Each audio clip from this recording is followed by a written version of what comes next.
You're tuning in to the Raised by Rentals program. This podcast will contain strong language and spoilers for decades-old media properties. Join us.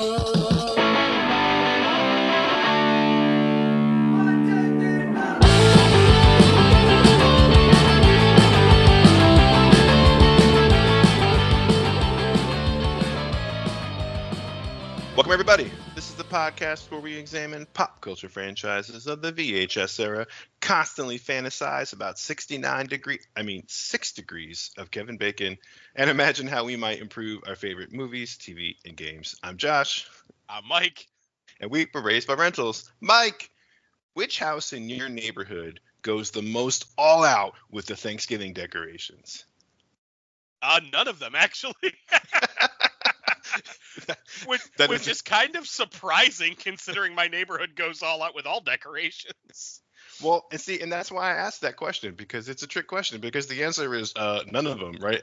That's what everyone's going to say. That's exactly what I was expecting you to say, because, we just got through with our spooky season, with our episodes, but also, the Halloween time, and we were talking about in our We Love Halloween episode about how our neighborhoods go all out with the Halloween decorations and the trick-or-treating, and there's like Halloween specials on TV and lots of horror movies, and hell, my entire YouTube feed was just full of horror movie reviews. Like, people save shit up for spooky season, and then they just start decorating for Christmas on November 1st. But Yep.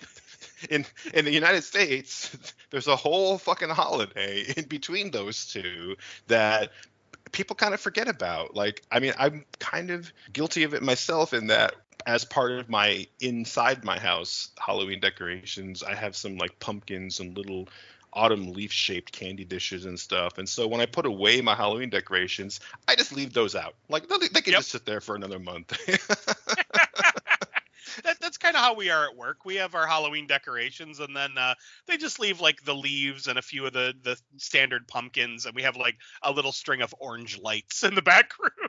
Like, we leave those up until it's time to decorate for Christmas. Yeah.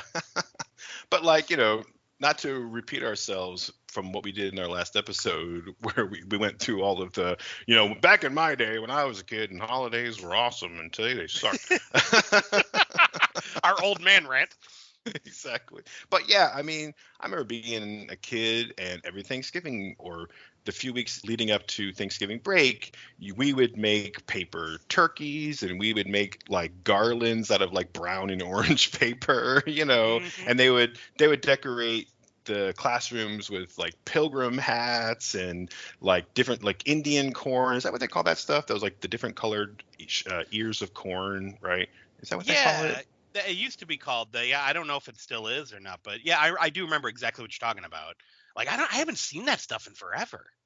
I literally just thought of it, and I'm like, yeah, because I was picturing my third grade classroom. I remember it being hung all over. I remembered the third grade specifically because we had a Thanksgiving feast in the classroom as a project where the teachers asked everybody to have their parents make them something for a Thanksgiving meal, but we were learning about the first Thanksgiving. And so we were learning about what the Native Americans eat, and they ate like corn and beans and, all these other things. And we had these purple and red and orange like corn ears decorating the classroom, and I'm like, yeah, I forgot all about those things. Like, what are those things called? Harvest corn or something? I don't know. Rainbow corn. People are listening to this going, you fucking moron. I do, but I remember those were everywhere back then. I absolutely remember seeing those. I called it Indian corn, but like I immediately like backed off of it because I'm like, wait, hang on a second. Is that really what it's called? Because like people used to say like sit Indian style, and now it has to be like crisscross applesauce. So you give somebody like an Indian burn or an Indian sunburn, and now it's like you can't call them that because it's people get sensitive about it. And rightly so. Like, I get it, but I'm like, is it Right. still called Indian corn, or is it something else now? I don't know. But I 100% agree with you. Like that is just what this stuff was called back when we were kids.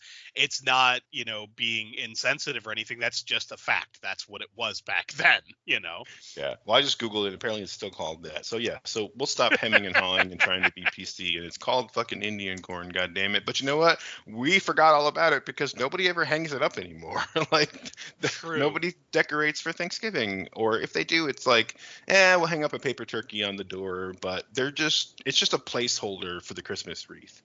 Well, right. I mean, I even remember, like, I was always in charge of putting up the paper decorations in my house. My brother and sister didn't really give a crap, and my mom that's how she got me involved. Was she would hand me the stack of like cardboard cutout, like that poster board cutout, I should say, like the 5 and dime, like the type of stuff you would get from Rite Aid and Faye's drugstore, if you remember that. Oh my God, Faye's drugstore. We would, get those like papery decorations that were just like drawings of like turkeys and pilgrims, and like there'd be a table with Native Americans and pilgrims and little happy mice and cats, and like for whatever reason anthropomorphized animals are sitting there, and it would like she'd hand me that stack of decorations with a roll of tape, and I'd go around the house and I'd hang them up on the walls and the backs of doors and all that. So like and yeah, Thanksgiving didn't have nearly as many decorations as Christmas or Halloween, but we had those same cutouts for Thanksgiving, those same cutouts for Easter, for Valentine's Day. They were all over the place back in the 80s. But yes, to your point, we would hang up the Indian corn as well. My mom had this like pumpkin. It was like I don't want to say glittery. It was almost, that material that okay, now I'm dating myself. Remember those like the old pumpkins that were like kind of hollow? It was a decoration pumpkin, but it had that like glittery sheen to it where it was almost like it felt kind of like sand to the touch. Oh yeah, I know what you're talking about. Yeah, it's like flocked or something. I forget what they call that stuff. Yeah, but it's kind of like gritty feeling. Like she had this like big orange pumpkin like that with like fake leaves on it and stuff. That was always like a centerpiece. But yeah, I mean, nowadays you don't see shit for Thanksgiving. It is just this, November 1st, boom, Christmas time. Yeah. Yeah, we had a whole bin of Thanksgiving stuff in the same way that we had like a Halloween decoration bin or a couple of them, and then we had our Christmas decoration boxes. We had like a whole box that was just Thanksgiving stuff, to your point. My mom has always been into kind of like kitschy decorations. So yeah, we'd have like, sheaves of wheat that we would hang on the walls, and, dried flowers and, stuff like that. My mom would make stuff, or she would like knit something or do like a cross stitch or whatever. But the point is, I feel like people just skip over Thanksgiving. And the reason I brought it up is I almost wanted to just skip over Thanksgiving for this podcast in terms of it's our holiday season. We just did 5 episodes in October, which is a record for the number of episodes we put out in 1 month. But part of that was us catching up. We were catching up from getting behind schedule over the summer, but then also wanting to make sure that come hell or high water, we were going to get those goddamn spooky season episodes out no matter what, and 3 of those were absolutely Halloween inspired. And I almost held on to our Joust episode, Ready Player Joust. As I was editing it, I was like, there's not really a whole lot that we talk about that cements this into a time period. Like, we're not talking about next episode or last episode or what time of year it is. And I almost just said, hey, let's just put this one, in the drawer until after Halloween, and then we'll have like an episode like ready to go. But I was like, no, let's just go ahead and get it out so that, they're all timely. And then I was like, man, now I'm exhausted. We just did all those episodes to catch up. It's November. We have 2 Christmas or December holiday themed episodes already planned, plus an end of the year wrap up. And I'm like, man, I know we just got behind schedule over the summer, but man, I would love to just take a break in November after being so busy and knowing we have some like big episodes coming up. But no, I don't want to skip Thanksgiving, so we got to find something. Like, I don't want to be that guy who just says, fuck the Thanksgiving decorations, or screw the Thanksgiving special, because I'm still gonna watch like the Charlie Brown Thanksgiving special on TV, Oh, absolutely. So I was like, all right, what can we do for our Thanksgiving episode? In our first season, we did our version of what Eli Roth would have done with a full-length Thanksgiving movie based on the joke trailer that he made for Grindhouse, for the theatrical release of Grindhouse. Of course, since then, he has made the full-length movie, which was pretty different than what we came up with, but we had some fun with Michael O'May, host of the Count Creepyhead Saturday Morning Monster Mash podcast, going through and just trying to imagine, based on this trailer, like what would the full length movie look like? And then the next year it was like, okay, we did like the one movie that's just about Thanksgiving. Like, what else is there? What other Thanksgiving movies exist? And last year when we were talking about it, it was like, okay, well, I always watch Son-in-Law, but I'm a, I love the '90s and I love Pauly Shore, so we didn't riff directly off of Son-in-Law, but we mashed it up with National Lampoon's Vacation series and did our Pauly Shore's Thanksgiving Vacation episode, which was a big hit and so fun. Oh God, I loved that episode. Like it was fun, but like I did not expect it to turn out as fun as it was. Like it became a real good time while we were recording. Yeah, absolutely. I loved it. It was and I'm glad we did that. It was a way for us to do a Thanksgiving special without just trying to like shoehorn Son-in-Law into some kind of weird mashup. And then there are other movies that exist that have Thanksgiving as some kind of a theme, but some movies are Christmas movies. That doesn't necessarily mean that every movie where Christmas occurs is a Christmas movie, but some movies are Christmas movies, Right. if you understand the distinction, right? Let's set up the distinction right now, because I've talked about this on the Boogeyman's Closet, specifically when we're talking about Christmas horror. The distinction to me is Christmas pivotal to the plot? So if it's, like this is why Die Hard is a Christmas movie, because no one would be at the building if it wasn't for the Christmas party. Yes. So that's why it's a Christmas movie. Now, there are other movies that just happen to take place at Christmas. Doesn't make it a Christmas movie. Exactly. And the two examples that we've talked about before are also 80s action movies, which are just two of the many, but the two that come to mind first are Lethal Weapon and Cobra. Both take place around Christmas time, and you see Christmas decorations and stuff in the movies. There's the first scene, I think, where you see Martin Riggs' character in Lethal Weapon. He's at a Christmas tree lot, like where they're selling Christmas trees. But Christmas is not pivotal to the story at all. It could have taken place at any time of the year. It doesn't matter that there's Christmas trees in it. So yeah, Lethal Weapon, not a Christmas movie. Exactly. And neither is Cobra. Yeah, neither is Cobra. But Die Hard absolutely, definitely is. Die Hard would not have happened in the way that it happened if it hadn't been for a Christmas party. Period. End of story. Wouldn't have happened. It's a Christmas movie. Shut the fuck up about it. Anyone who's arguing with us as they listen to this, you're wrong. And this is recorded for posterity. Yep. You cannot have Die Hard without it being Christmas, because that's pivotal to the plot. Yeah, on top of the fact that they reference Christmas over and over and over, from decorations to songs to talking about Christmas specials and traditions, and it's a Christmas movie. Just be quiet about it. Just because there's explosions and machine guns doesn't mean it can't be a Christmas movie. It totally is. Anyway, but when you think of a Thanksgiving movie, the only two that I can think of off the top of my head that most people would have seen, of people who watch VHS era movies, obviously, are, of course, Son-in-Law and Planes, Trains, and Automobiles. Yep. Which is probably the Thanksgiving movie, underline the, right? Honestly, that's if I watch a Thanksgiving movie, it's usually this or Son-in-Law. Those, I don't really watch a lot of Thanksgiving themed things other than, obviously some horror movies, just because that's something I always do. Now that Thanksgiving is a real movie, it has become, an annual tradition. Last year was the first, and now this year is coming up. But yeah, so it's Planes, Trains, and Automobiles is up there for me. Yeah, for me, it's the quintessential classic Thanksgiving movie.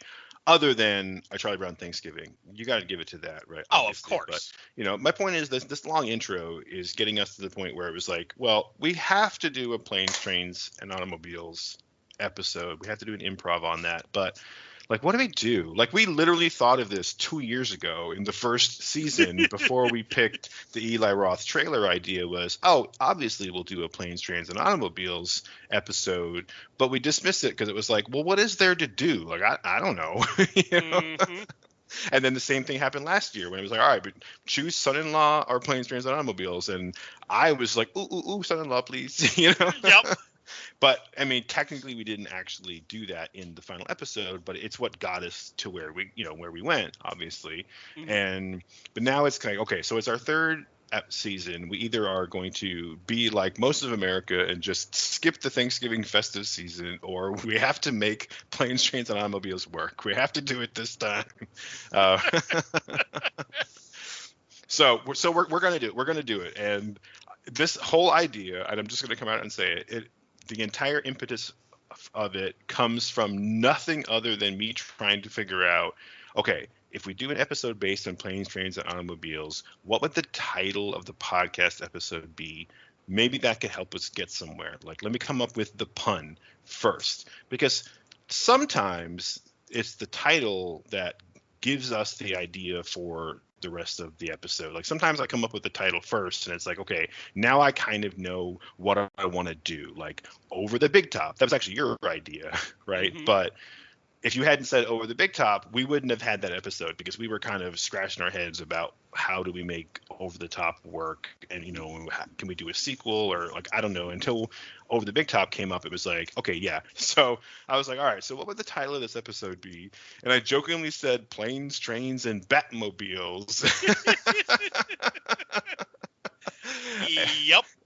And if you're listening to this episode, you know that that's what we settled on, because what else could we possibly do? I do remember when you texted me that, I was driving to work. So like, I heard my phone go off, didn't get a chance to check it. When I got to work, I opened it and immediately started cackling because I'm like, I had no idea what you had planned, but the title alone had me intrigued. Right? It's funny. We can do something with that.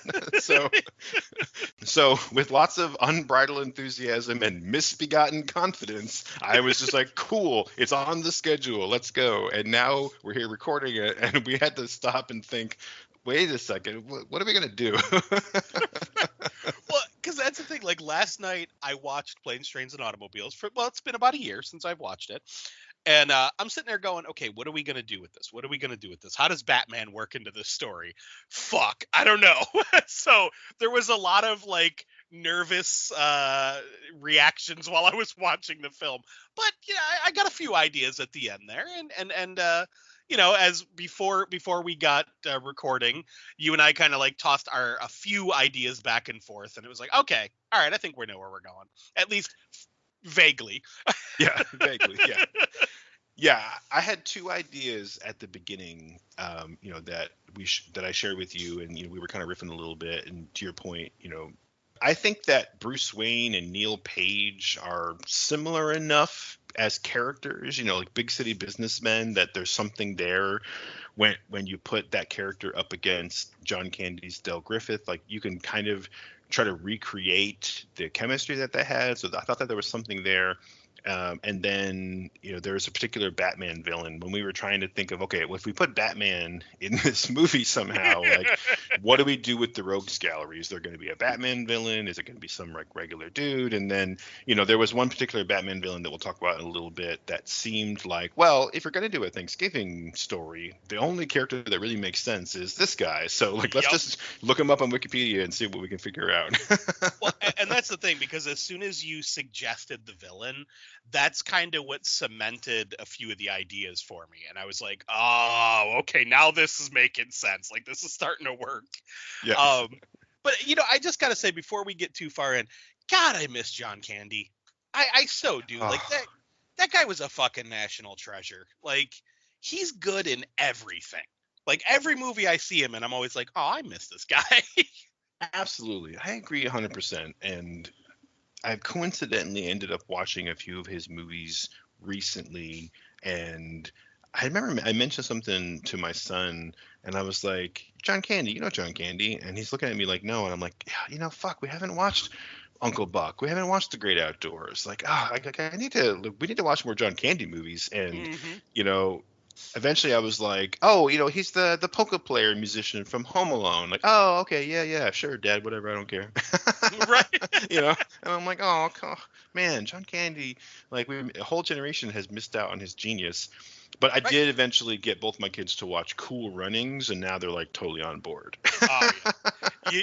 You got to get them to watch Uncle Buck. That's one of my all-time favorites with Candy. But actually, this past summer I watched back to back The Great Outdoors and Summer Rental, and I'm like, Oh man, yeah. like they're basically the same fucking movie, but they are so much fun. Right? Oh, they're so great. So great. And if it tells you anything about my family dynamic, imagine this.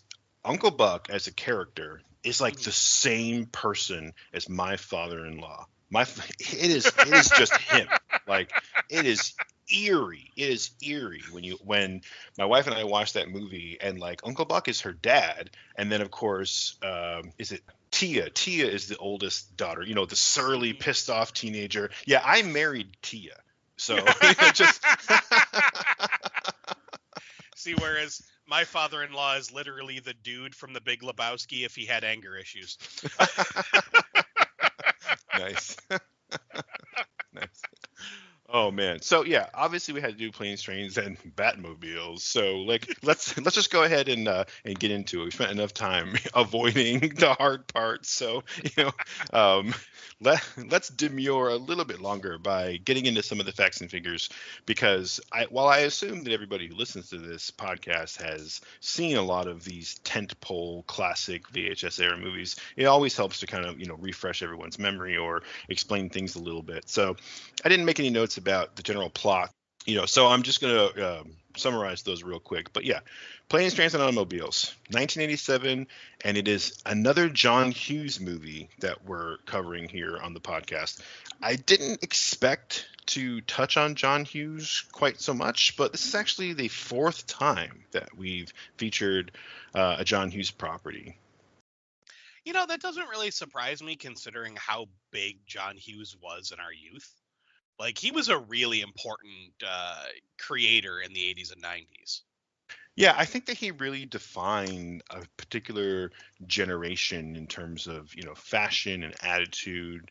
The kids who were the same age as the characters in The Breakfast Club and Pretty in Pink and 16 Candles, like, he captured that generation in a way that shouldn't have made any sense for a grown-ass adult who was way older than those characters, but Right. he somehow just nailed it. Of course, for some reason, all of his characters are like filthy stinking rich, but like Right. somehow we like look past that, we look past the fact that, Kevin McAllister grew up in like a $12 million home in like a upper class Chicago suburb. That's one thing that I feel like really lied to about the 80s. Like, I imagined as an adult everyone was just gonna have these big fancy houses, and it's like, nah, that shit wasn't real even at the time. Damn it. What the Yeah, hell? exactly. Exactly.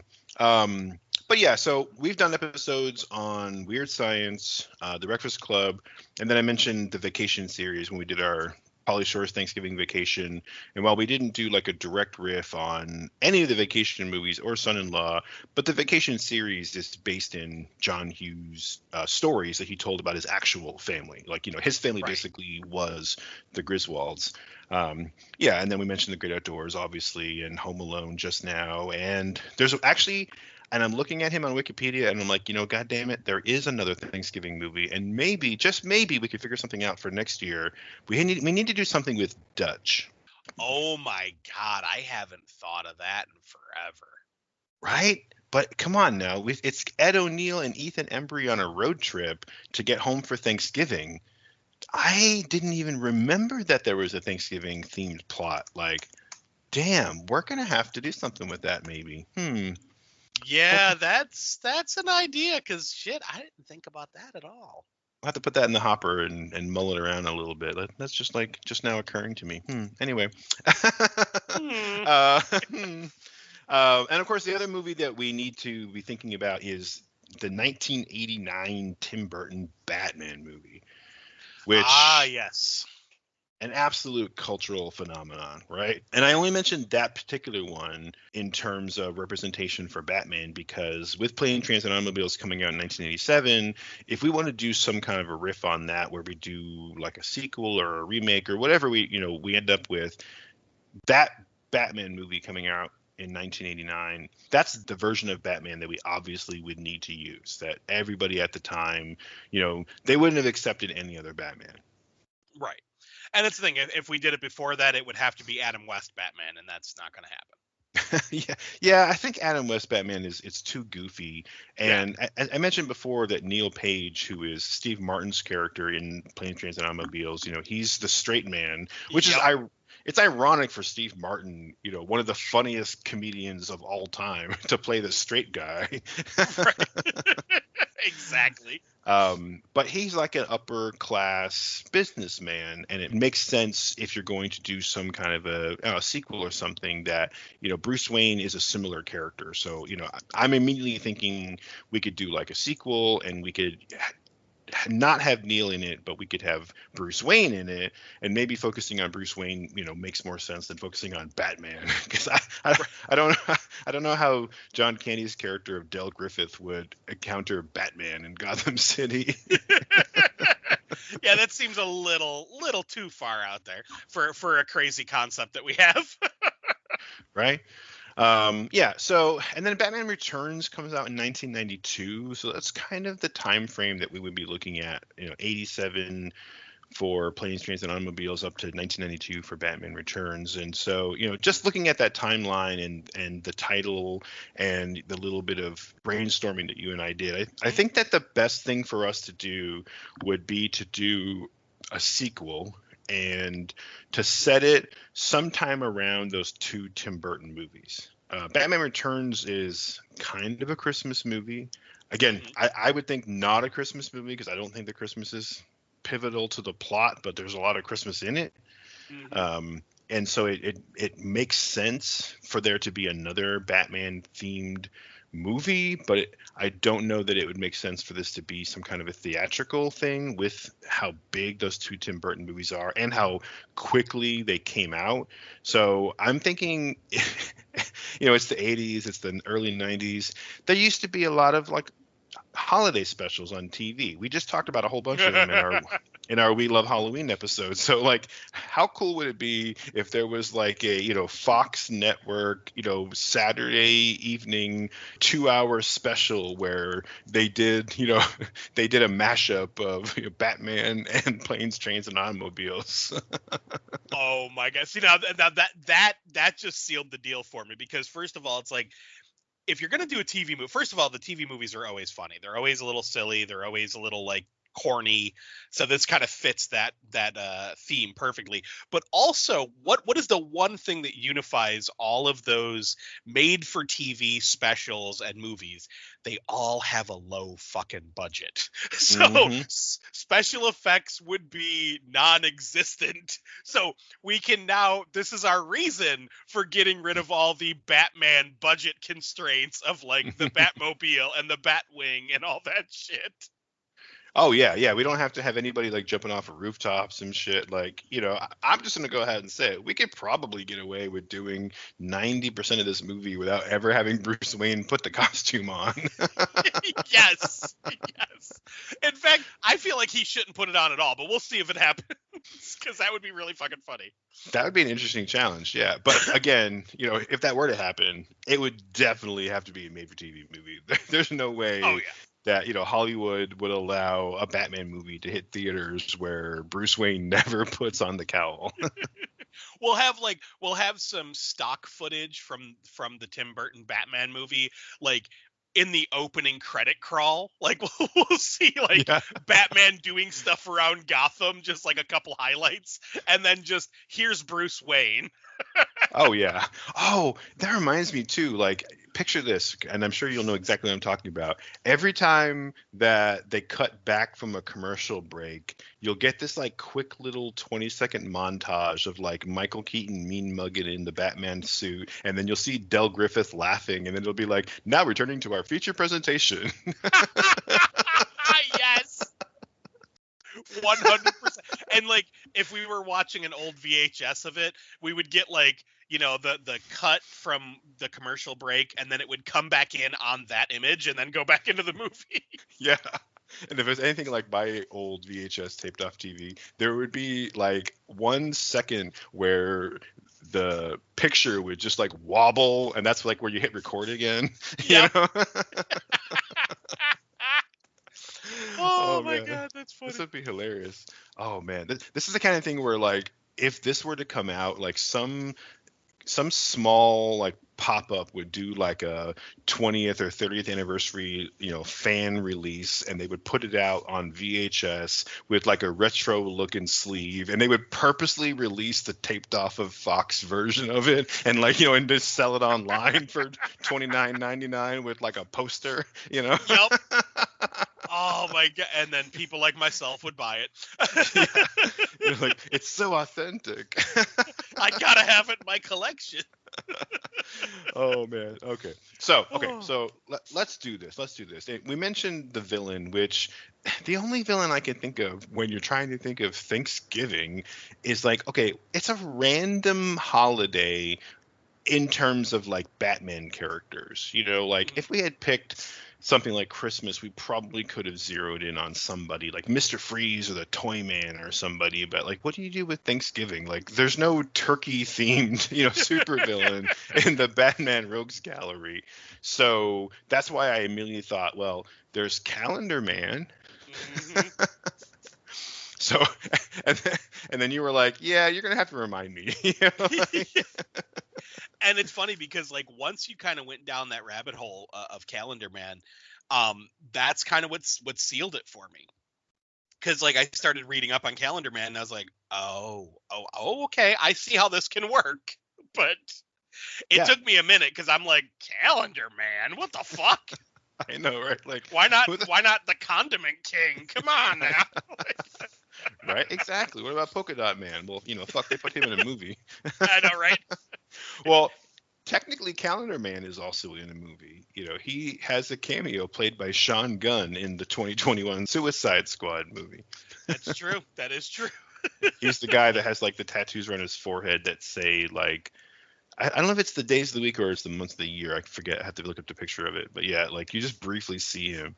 But who the fuck is Calendar Man? Let's answer that. So we didn't really go through like the plot of Planes, Trains, and Automobiles and Batman. I think everyone kind of knows Batman '89. Like you'd be living under a rock somewhere in Antarctica if you didn't know what that movie was about. But you know, Planes, Trains, and Automobiles is Steve Martin is a Chicago marketing executive who is in New York pitching something, you know, to a client, and then gets held up so that he's running late to get to the airport, and he's really, really trying to get home for Thanksgiving. It's 2 days before Thanksgiving, and he told his wife, I'm for sure going to be home tonight.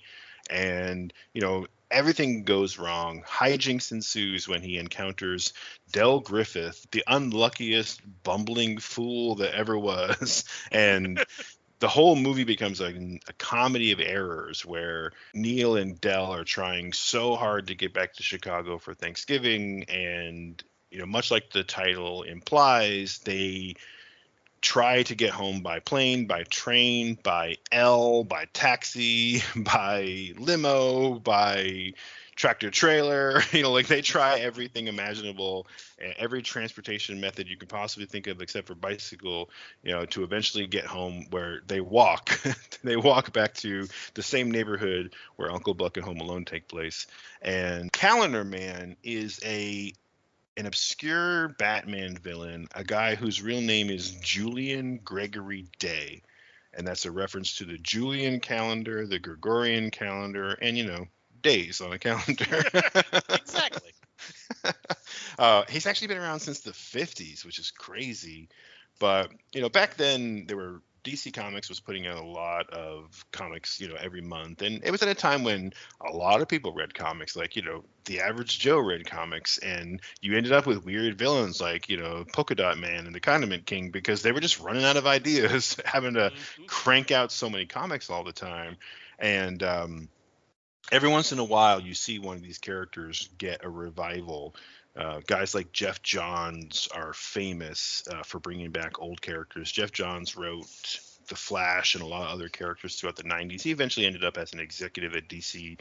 I forget if he was the publisher or he had one of those bigwig titles eventually, but he's the guy who brought back like the Top and Captain Boomerang and weird characters for the Flash. But in this case, Calendar Man was actually invented by Bill Finger. Do you know who Bill Finger is? The name is really familiar, but I'm drawing a blank. Let me ask you this. Do you know who Bob Kane is? Yes. Oh, see, there you go. Then that's the fucking problem.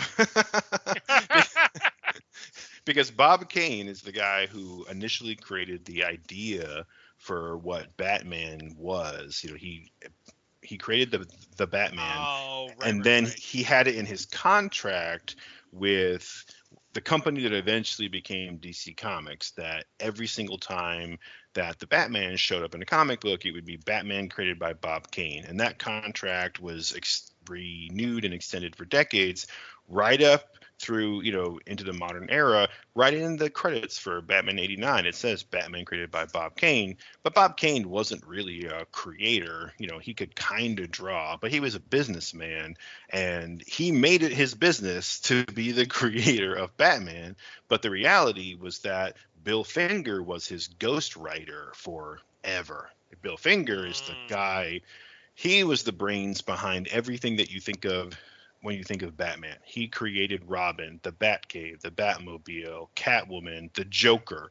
Everything that you think of when you think of Batman, the Penguin, the Riddler, all created by Bill Finger, who was a ghostwriter. And it was a really long time before Bill Finger was, properly given credit. He still can't legally be considered the creator of Batman, but the fan community at large acknowledges that he was the actual brains behind the Bat. Well, it's kind of like the Steve Ditko and Jack Kirby stuff of Marvel era, where it's like, Stan Lee is given all the credit, but those guys did a lot of the fucking creation of the characters that we all know and love. Like, drawing the Marvel way, a lot of it was like, the writer would throw a bunch of ideas and a plot out there, and then the artist would fill in the fucking blanks. It's honestly, it's kind of like how you and I work on this show. Like, one of us will toss an idea to the other one and we'll go back and forth, but like both parts are equal creators, whereas a lot of times you only give credit to one of them in the comic world, which is pretty shitty. Yeah, it is pretty shitty. And, not to get derailed too much, at Marvel Comics, they have a royalty system set up. And even before they paid royalties, there was just a pay structure that was based around what your credit in the comic was. So if you were a writer, penciler, inker, sometimes they would have a credit that said embellisher, and an embellisher was somebody who took rough pencils that weren't finished and just finished them all the way through the inking process. And then you have the letterer. But what Stan Lee did was Stan Lee was a scripter primarily. And the difference between a writer and a scripter is that a writer is the person who comes up with the plot, and then a scripter is the person who writes the word balloons, right? And so you would see that a lot in what they call the Marvel method. You just mentioned that, and throughout the 70s, 80s, and 90s, where if you look at old comics, it'll have plot and script as two different credits. One of the most famous ones is Deadpool, created by Rob Liefeld. Rob Liefeld is credited for pencils and plot, and the script is credited to Fabian Nicieza. And those two gentlemen fucking hate each other, and Fabian Nicieza forever will get royalties as the co-creator of Deadpool because he was credited in the first appearance of Deadpool. He is forever a co-creator, even though he didn't actually create the character. He just wrote the word balloons in New Mutants number 98.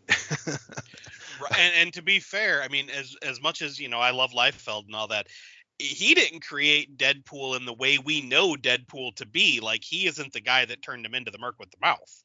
So No, absolutely not. In fact, I've been reading some of those old Deadpool comics recently, and I don't think that people give enough credit to Joe Kelly and Ed McGuinness, who are the primary creators on the Deadpool comic series that ran through the second half of the 90s, the first ongoing Deadpool series, because Joe Kelly was the guy who invented all the things that you see in the movie, like breaking the fourth wall, Blind Al, his love for chimichangas, Weasel. No, actually, sorry, Weasel was a Fabianisi as a creation. But yeah, all of these things that you think of as, traits that Deadpool has were not created by Rob Liefeld. Or if Rob Liefeld had those ideas, whatever, I don't know what's in his brain, but like they weren't put on paper until Fabianisi and Joe Kelly wrote comics later on, years after Rob Liefeld had left Marvel to go co-found Image Comics. Right. Yeah, in fact, if you read those first Joe Kelly comics and that ongoing series, you're going to see everything from the movie, and it's pretty astounding. But you're talking like 1996, not 1990 when Deadpool first appeared, right? So it's like years later. But anyway, we got off topic. Bill Finger created Calendar Man along with Sheldon Moldoff. Sheldon Moldoff is a classic artist from the Silver Age of comics. He created guys like Clayface, Poison Ivy, Mr. Freeze, Batmite, and Ace the Bat Hound. So it's funny how these two guys, who are these powerhouse creators behind the Batman franchise, one day they got together and they're like, I don't know, Lamp Man, Pen Man, Calendar Man, like just looking around the office one day, probably.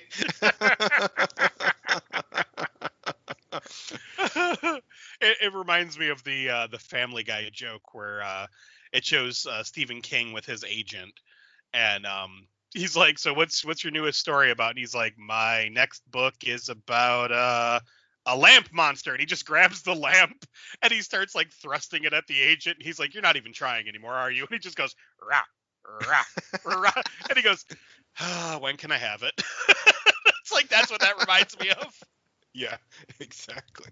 That's like, man, Spider-Man villains all through the 90s. It was just, pick an animal out of, like a kid's like trip to the zoo book, like Squid Man, Frog Man, like it's like make a list of all of the Spider-Man villains you can come up with, and they're all either some kind of animal or hunters of animals. Right.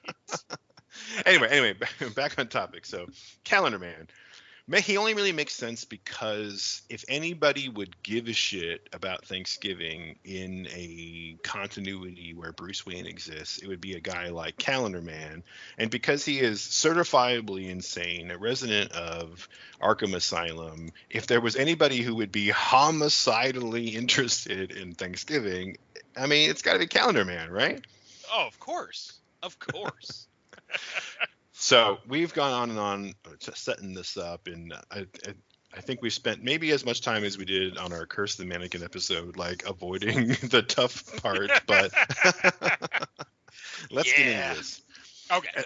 And I'm just going to say this now because I don't know where she fits, but we have to put Edie McClurg somewhere in the story, right? Yes.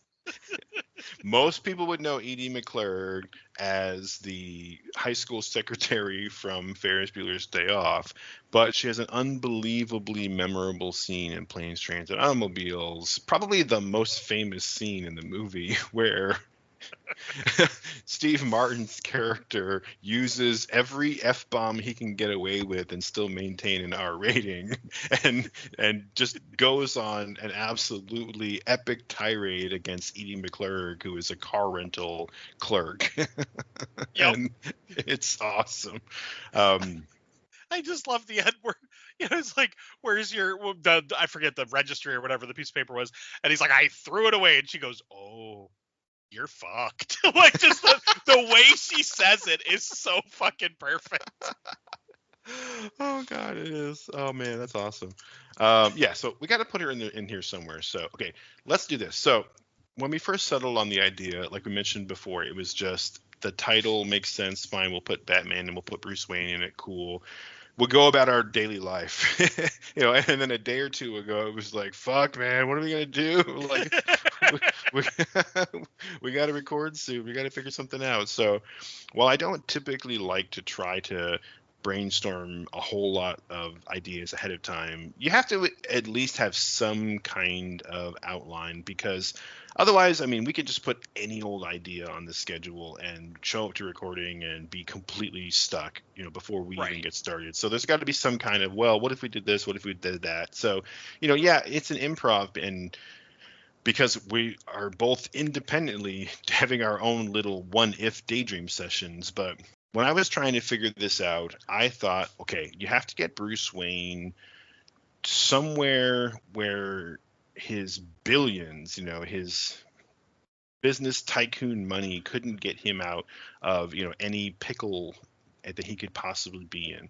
Because in Planes, Trains, and Automobiles, Neil Page is a successful businessman. He's got lots of money. He's walking around, he says, with like $700 just in his wallet. He pays the guy $75, to like let him get in a cab that he doesn't even end up getting into. So he's kind of throwing money around, and that still didn't help him get home. But if you were a billionaire, it would be a phone call away, right? You call up Alfred and you're like, hey, wire me some money, send a private jet, send a limo. Like, if we were going to try to mimic the story structure of desperately trying to get home for the holiday, how does a billionaire get stuck? So you have to take him out of his comfort zone. He's got to get out of Gotham City. He's got to be somewhere where he either can't throw money around, or he's separated from that resource, in some way, or, he's in hiding to the point where he doesn't want to draw attention to himself, right? So this is kind of the path that I was going down. You need to solve that problem right away. But this is also a made-for-TV movie, so we can kind of fudge things a little bit. People won't question it too much. Right. So I thought, let's get Bruce Wayne out of Gotham. Let's have him go off somewhere to another big city where it's a Bruce Wayne business deal, not a Batman hunting down a supervillain, but Bruce Wayne in the business of his, day job at Wayne Tech. He's going off to some other big city where he's gonna shake hands with some other CEO. There's gonna be like a photo op. He'll be on the news. And I was thinking it would be funny if he tells Alfred back in Gotham City, like, just remote control fly that like Batwing jet around a little bit and scare the criminals in crime alley so people don't realize that Batman's out of town for a couple of days. Exactly. And yeah, so jump in at any point here, but while we were chatting before we started recording, you had the great idea, like, well, okay, cool. If he's going to be out of town, like, let's use Metropolis, like, the other big fictional city in the DC Comics universe. I'm like, okay, yeah, that makes sense, right? We don't know exactly where Gotham and Metropolis are physically supposed to be, but they're both kind of riffs on New York City. So probably somewhere in the Midwest or on the Eastern Seaboard, someplace where, we could play with, it's November, there could be a blizzard, or some kind of bad weather. Like, that could be an element in the story. I think that would work. But I say we just have Bruce Wayne go to Metropolis, and, like I said, he's got like a press conference situation where he's shaking hands with some CEO. They've made like some kind of a business deal, and then he's going to be at the airport or going to the airport, and something goes wrong because he encounters the bumbling Del Griffith. Something goes wrong with the plane, and now they're stuck at the airport in much the same way they were in the the real movie, the first movie, and we'd kind of go from there. I 100% agree. So yeah, so I like I said, I had mentioned the whole Metropolis idea, mainly because it's a fictitious city and we can do whatever the fuck we want with it. Plus, if it's made for TV, they could literally film anywhere and just be like, it's Metropolis. Why not? you don't know. Fuck you. That type of mentality. And I'll say, I originally was thinking, well, what if we did like Toronto? Just because it's a big city. It's, across an international border. Like, there could be some drama there. There definitely could be a blizzard in November that would, like, fuck up air travel or, ground planes. Let's have this focus on the airport. We'll be in Metropolis. let's have it be that, like I said, Bruce Wayne's there for a business deal. What if the business deal is just happening at the airport? Let's just like cut to the chase. What if it is the airport? What if it's like a new Wayne Tech airport? So it's like he's not only is he the face of the company, but obviously he's on the board of directors. So it's going to look good for the company if like the face of Wayne Tech is there to like cut the ribbon on their new airport, and he's going to get on the flight with the common people. Like Bruce Wayne, billionaire, is actually going to travel. He believes in his own airline so much that he's going to travel with you, the people, like that type of a thing. Oh yeah, that's perfect. I love that. Yeah, I was gonna say like we just skip right to the airport and skip all the drama of like trying to get a cab in New York City or whatever, like they do in the real movie, where we get our 6 degrees of Kevin Bacon cameo. But yeah, I think that's great. Yeah, let's define that as it's Wayne Airlines, and they're expanding for the first time outside of Gotham into the Metropolis airport, and part of the deal is there's now like a Bruce Wayne or a Thomas Wayne Memorial Terminal, that's there we go, specifically for the Wayne Airlines, and they have a new plane. It's the 797 or something like that, some new plane, and yeah, he's gonna get on and like ride coach with like the regular people. Right. But of course, things are going to go wrong, right? And we need to introduce Del Griffith as soon as we can. And it could be as easy as, Del Griffith walks into the airport like he's going to catch a plane, and he's like, he notices there's a press conference, and he's just like, ooh, Bruce Wayne, and he like wants to get close and like, get up close and get a good look at him, or shake his hand, get an autograph or whatever. But he's kind of a bumbling, kind of a force of nature too, in a certain way. Well, with Del Griffith, what we noticed in the first movie, in Planes, Trains, and Automobiles, he is a businessman, but he's a bit shisty. Like he's lying to people about like his shower rings. Like he's like, oh yeah, they're earrings, they're real fashionable. Oh, would you believe this was, I forget what basketball star he said, but this was a ring from such and such basketball star. Like he was just lying to people to get money. So he's a businessman through and through. So of course, if he sees billionaire Bruce Wayne, he's gonna think, oh shit, like maybe I can get Wayne Enterprises to carry Del Griffith shower curtains or shower rods or whatever. Like I could see him wanting to introduce himself to Bruce for business reasons. Obviously, it's not going to go in his favor, but then we can stick them traveling with one another. Oh yeah, I like that. So I'm immediately thinking of, we can have them interact in exactly that kind of a way. John Candy's going to get into the crowd and be pushing his way through, kind of bumping and pushing people over, and I'm thinking not so much even John Candy, but like imagine Leslie Nielsen in like a Naked Gun movie, like walking through a crowd of people, and like people, he's just kicking people over, knocking people over, and like spilling hot coffee on people. He turns around to say hi to somebody and like knocks someone through an open window or something. Just silliness. There's just like a list of bodies in his wake as he's passed through. Like everyone's laying on the ground, like, oh my head, like that type of. Yeah, exactly. Like so he accidentally like bumps into somebody with like a broken arm with one of those casts that's like like propped up with like a stick to his rib cage, and then like the guy's gonna be like crying and wincing from the pain. He's like, oh, you want me to sign your cast? Like just totally like, oblivious. Trips over the camera cord, like for the like takes out one of the cameras, just stupid shit, Del Griffith shit.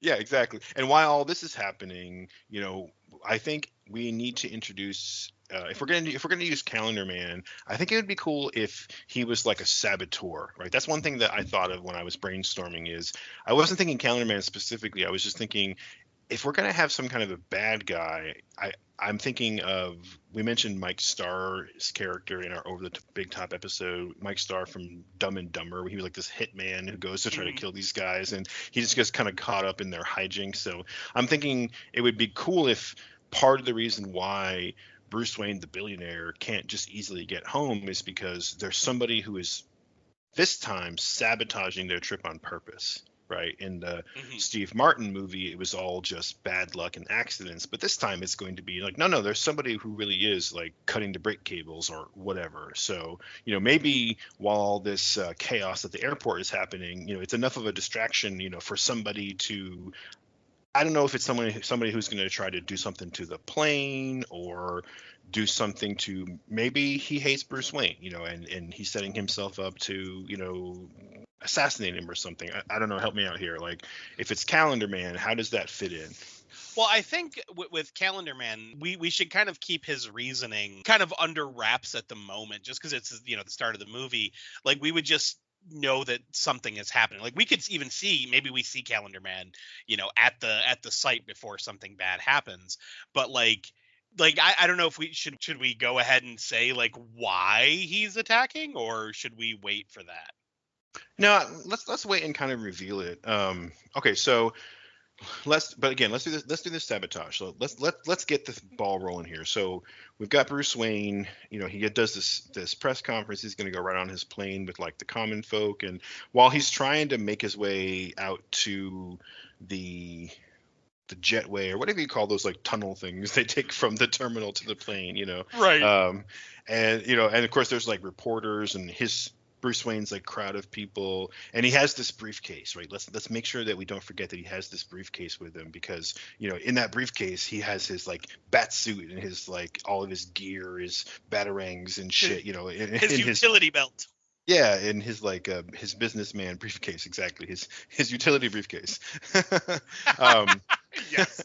and this is where Del Griffith is going to get to the front of the crowd and be like, "Oh, Mr. Wayne, Bruce Wayne, like glad to meet you, Del Griffith. I forget what company he works for, but it's like, whatever, home goods, shower ring division." And you're like, "Oh, like, do I have something I can show you, whatever." And he starts like, he starts trying to give him the sales pitch in the middle of this whole thing. And of course, Bruce Wayne is like, "Well, hey, Mr. Griffith, nice to meet you, but I got to get going." And, and Del, of course, he puts down his trunk or his coat or something, and like Bruce Wayne like trips over it, and all these reporters are like getting it on camera, and then he's of course Bruce Wayne's embarrassed, and he tries to get up and like, "Oh, hey, this is my buddy Del." They like have a little photo op with like the common folk, and then boom, the fucking like airplane or the breezeway or the jetway or whatever it is, like something just explodes. Like there's this huge explosion, and it's like, oh damn, Bruce Wayne would have been there if bumbling Del Griffith hadn't like gotten in the way and tripped him.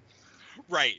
Well, or do we want, because I mean that would be killing a lot of people. I mean, if this is going to be a made-for-TV movie, do we want to murder a bunch of people already on the plane? What I'm thinking is like, so we have the thing of like, they're about to do the inaugural flight. The press is there, everything looks great.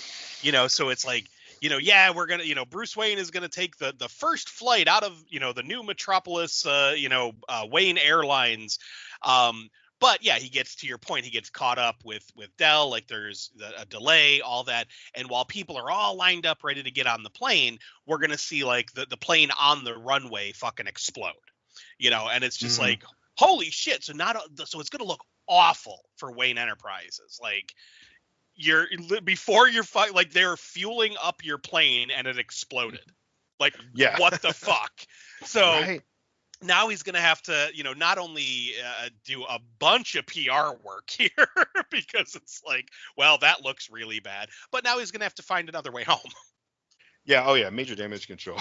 And because this is a made-for-TV movie, all I get a picture is like there's a shot of it's like a stock footage of like an airplane, getting fueled up, and then there's like an explosion, but it's like an overlay like on the film of just like a random like ball of fire, see, I was picturing even cheaper, where it's like we see the plane getting fueled up, we see the line of people, we pan back to Michael Keaton and John Candy like in the crowd talking, and then you hear the explosion, hear the gasping, and you just see like orange light bathe the crowd. Yeah, and then we pan back to the airliner and it's just like flaming rubble. Yeah. But it's like a model, like like like a miniature, just like, and it's really obvious that somebody just like lit it on fire with like a lighter, because like the flames they look really small, Right. That'd be awesome. Yeah. So now it's like, oh shit, this is this major PR disaster. The reporters are all around, flashing camera bulbs in his face and sticking microphones, and and of course Dell is there like, whoa, whoa, whoa, hey now, me and my buddy Mr. Wayne. It's like he's just jumping the gun right into like, oh, we're besties now because we bumped into each other. And that's exactly how he would do. He even said when he finds someone he likes, he smothers them. So there you exactly. Yeah, so I'm just gonna say right now that a lot of times when we do these movie story improvs, we do like a beat by beat breakdown of scene to scene, and I don't think we necessarily need to have that there. So I'm gonna go ahead right now and do the first kind of like broad stroke, where what we're gonna need here is to have Bruce Wayne. He's gonna get out of the airport first of all, but obviously he's Batman, so he could just very easily sneak away and you would never see him. Like no one would have any idea what happened to Mr. Wayne, but you can't do that when you have all these cameras and people around. So he's going to make up some excuse to get away or get to a point where he could sneak away. But then they obviously would put the airport on like security lockdown. Like no one's going to leave. There was just like a bombing, potentially a terrorist bombing. Something just happened. Right. And of course, this is years prior to 9/11, but there was a lot of like airline terrorism in the 80s. So, everyone would be on super high alert. So it wasn't like he could just be like, oh, well, like, let me go get a cab. Like no one's leaving that airport. He's going to have to sneak away. And then once he sneaks away, he's going to have to stay under the radar. And I think that answers the question of how does a billionaire not just like, call up a private jet or something to get him back home, is now he suddenly has to be incognito. And then of course the answer is, well, okay, fine, just become Batman. But if Del Griffith is tagging along, you can't exactly just put the Batman suit on, Well, I think right here. So I know you want to do the broad strokes, but real quick, follow me on this for a second. So we have the big explosion happen. Obviously, the press is going to lose their shit. There's going to be a security lockdown. There's going to be a lot of people asking a lot of questions. And of course, Bruce Wayne is going to have to go make some phone calls because number one, his instincts are going to kick in. He's like, oh shit. Somebody was trying to kill me as Bruce Wayne. And the second question is, do they know I'm Batman? So it's going to be one of those like, oh, fuck, now he's got to go into detective mode. But since this is a made for TV comedy, family comedy, we're not going to go too deep down the rabbit hole of the Batman detective. So have him, he's like, talking to the press, they're all in his face. He's like, excuse me, I have to make a phone call. I'm sorry, get out, like move out of the way, please. And then to your point, Dell's jumping in, like, hey, leave my buddy Bruce alone. He's getting, and maybe he could say to Dell, like, he's like, Dell, please watch my briefcase. I have to make a call. So he's, Dell's standing there with his briefcase and his trunk and all that. Batman or Bruce Wayne runs off. It's the 80s, so he's going to use a payphone, and he's going to call Alfred and be like, I need you to be on high alert. Like somebody blew up, the airline. He's like, we got to find out who. So now Alfred's going to be doing his little detective work back home with the computer, kind of mapping out the various villains of Gotham, like who's gone awry, like who's outside of Gotham, that whole thing. So we could have that happening.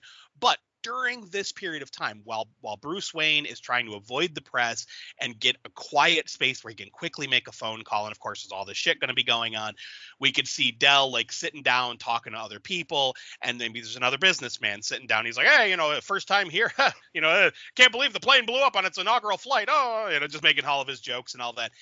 The guy with the briefcase, or the guy that sits down next to him, picks up the wrong briefcase. Oh. So he takes Bruce Wayne's briefcase. We could do the old swapsy. We've seen this 1,000 times in cartoons and comedies. I got the wrong bag. I immediately think of a King of the Hill episode where they had hired Dale Gribble to be like this soldier of fortune type of thing, and they were trying to like get him to feel better about himself, so they give him the stupidest, easiest plan, and they're like, pick up this briefcase, and they put it in plain sight, and he grabs the wrong briefcase. Like, it's just a tried and true method. But this is how we take all of Batman's his wonderful toys, we take them away because somebody gets the briefcase. So he's gonna first of all, he's going to get back to his briefcase and be like, I can't open this. Why can't I open this? This isn't my briefcase. You know, it's like, so it's like, okay, now we're fucked. You got some dude's like underpants and socks. Like, you don't have your wonderful toys.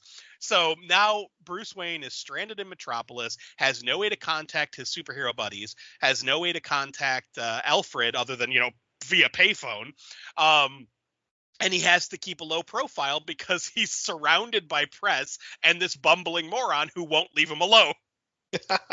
Oh, this is a perfect setup. I love this. Oh, and during that phone call back to Alfred in Gotham, this is where we're going to find out where he's had that like Batwing plane remote control flying around town. Like, this is where we're going to introduce that concept so that no one knew that Batman was out of town. And Alfred's going to he's going to offer to say, hey, do you want me to send you, the Batwing out to Metropolis? And this is where Bruce Wayne will say, well, no, the radio signal, it's too far. Like, whatever, what do you call it? The range of transmission is too far away. It would never make it here. Like, just keep circling it around Crime Alley and keep everybody in line until I can get home.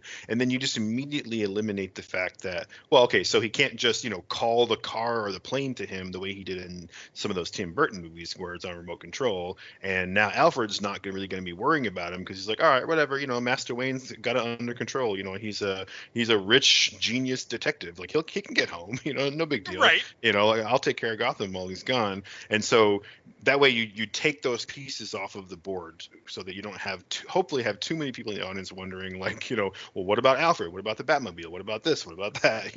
And so now, he doesn't have his bat suit. He doesn't have all of his wonderful toys. So now he's got to get out of the airport. So we got to do something where he manages to kind of like sneak away somehow. Like, he's going to sneak out, like a service entrance while like nobody's looking.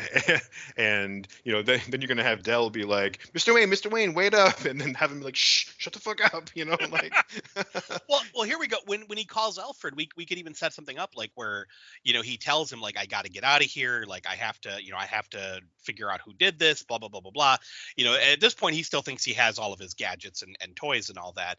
Maybe we can have Alfred like actually call him a car or like do something like, I'll have someone waiting for you or waiting to pick you up, sir. That kind of thing.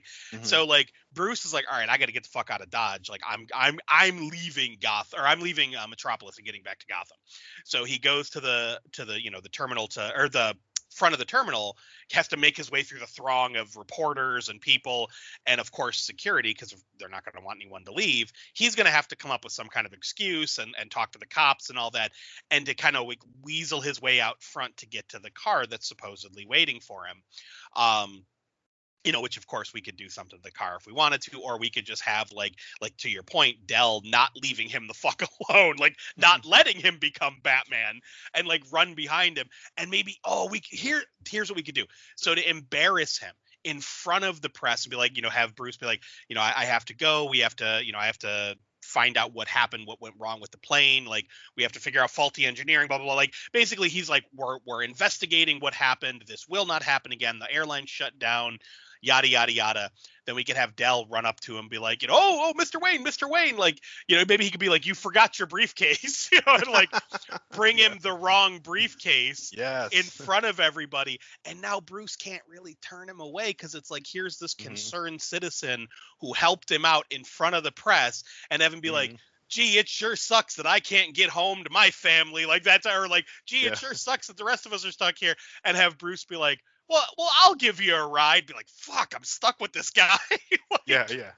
Well, let's not forget too that like the whole airport is on lockdown, right? So I think it's going to be an important plot point here that even if they do get out, they need to be incognito. He can't just go out to the public street and call a cab, right? Oh, so, yeah, you're right. No, but I like what you're saying is like, like, of course the cameras are following him everywhere, and now he can't just shoo Dell away. So now he's suddenly glued to Dell, at least in the short term. So I'm thinking, Bruce Wayne will do something sneaky. He's got to find a way to get everyone to stop looking at him long enough to jump through, one of those doorways that have to those like service hallways, like that you see in like, shopping malls and stuff, where so he can get outside.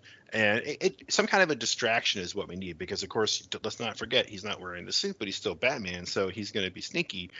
And all we have to do is get some guy who walks up to him like, "Oh, this is all your fault, Wayne. Now we're stuck here. We're not going to get home to our families for Thanksgiving just because you had to show off your big fancy new plane." And have him be like, "Oh, sir, concerned citizen." And then he does like the fucking like Vulcan nerve pinch on the guy or something. Uses his like Batman skills, and he's like, "Oh no, this man is fainted. Someone give him medical." Right. And while everyone turns the cameras on the guy who the big burly guy who fell over, fainted in the airport, you just see him he pushes his way through a door, grabs Del Griffith's hand and yanks him, into those little like hallways, those little service hallways behind the, the stores and stuff. And then they take off running. And then we can have a little bit of a comical moment where they're like running down a hallway. Nope, not this way. Run down another hallway. Nope, I swear, like that service, loading dock door where the car is supposed to be waiting for me is around here somewhere. They're kind of running back and forth, right. dragging Dell's big ass trunk. He can't leave Dell behind now because it's like, he's seen too much, Right.